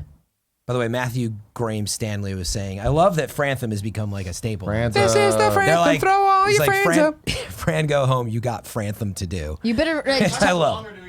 type on trailer. Oh, Jesus. Oh my Oh, god. yeah, Andy Jesus, we're in the is post looking show. great. Andy, get over it. Well, Oh my god, you Come guys. tease I this What? hate out. you gotta guys. tease I wait, are this you guys out. Yeah. remaking There, chips? type in Nick? trailer. What is this? This is for There you the February platinum Oh, tier on Patreon. my We're doing a God. Golden Girls This wig. shoot. There was a slight snafu with this shirt. Can you bring him the shirt that you ordered for Greg? Wow, this is. I like it already. Andy, There's the official Honestly, trailer Nick, there. I gotta say something. The blonde hair and the stark, like black beard, you look hotter than I've Thank ever you. seen. You look so good, Nick. This is a kid's show. So here's the trailer, Fred. Andy. I love the necktie. Wait, what is this about? I have no idea. It's about kind of funny, Fran. It Yeah, looks like I got an that RPG, or what is this? No, This this is is Kingdom Rush. this is Yeah, this no, is you Kingdom guys Rush I don't know. Vengeance. So go a little further to the I mean, I gameplay wonder part. what type of game this There, is. I can't. it's this. Oh, is this It's like a ta- Clash of Clans type it's thing? it's tower defense. All right, it's- now yeah, wait, it's hold tower on, defense. Joey. What Okay. happened? You ordered me a shirt for this? I ordered you a shirt for this. Made a little tiny baby. Greg, hold it up. Greg. You gotta hold it up. Okay, Show you. you better go Oh full my screen on God. this. Yes. Oh my Oh my God. goodness. I can make it fit. Wait, that was legitimately supposed to be his shirt. Yeah. Wow. Whoops. This is like not a troll, not a joke.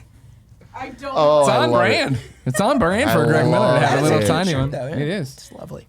So I'm gonna destroy it, shoving it on my giant body. You know what I mean? Anyway, You couldn't get that on an speed arm. this up. Daddy's No. got- he's burning good light out. I love it. I love it. All right, let's You're do a good, couple like- more questions in the chat, and then we're gonna get on to Is this. this a 'cause- top secret thing? No, it's our Sides. Patreon February platinum tier thing, but we need to do it before the sun goes down. I'll Let's Ain't return going into down werewolves. till the sun comes up. Can we get that chat back Bear. up there? What's up? Chat, please.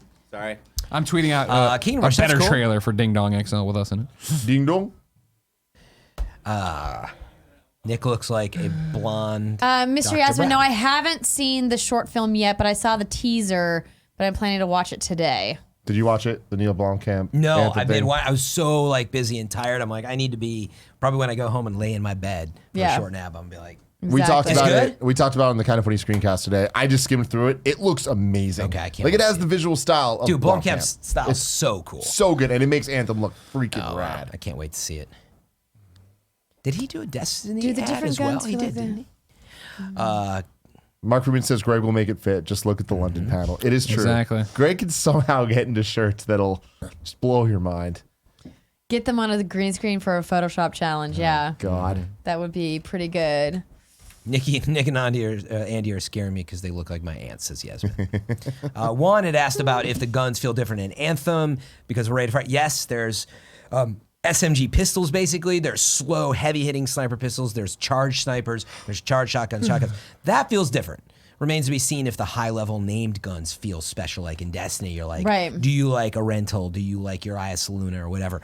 Yeah, and the kind of feeling that I got from my time with Anthem, and you can probably speak more to this, was that it's less about the guns. Destiny was all about the guns, and this is more about using your abilities of the Javelin in addition to also using the guns in combat. Yes. And particularly for me as a Storm player, like when I have my abilities in sync with where I want them for like primers and detonators, I almost don't pull my guns out unless I absolutely need to. Now I was going through that today. Actually, I realized I was an interceptor. I was just all melee and abilities, and I was like, I actually want to use my guns, but I don't really need to. Yeah, because all my team was doing work too. So it's not as much of a shooter, but there's different guns. Like the Devastator Charge Sniper is insanely good based on the open demo anyway.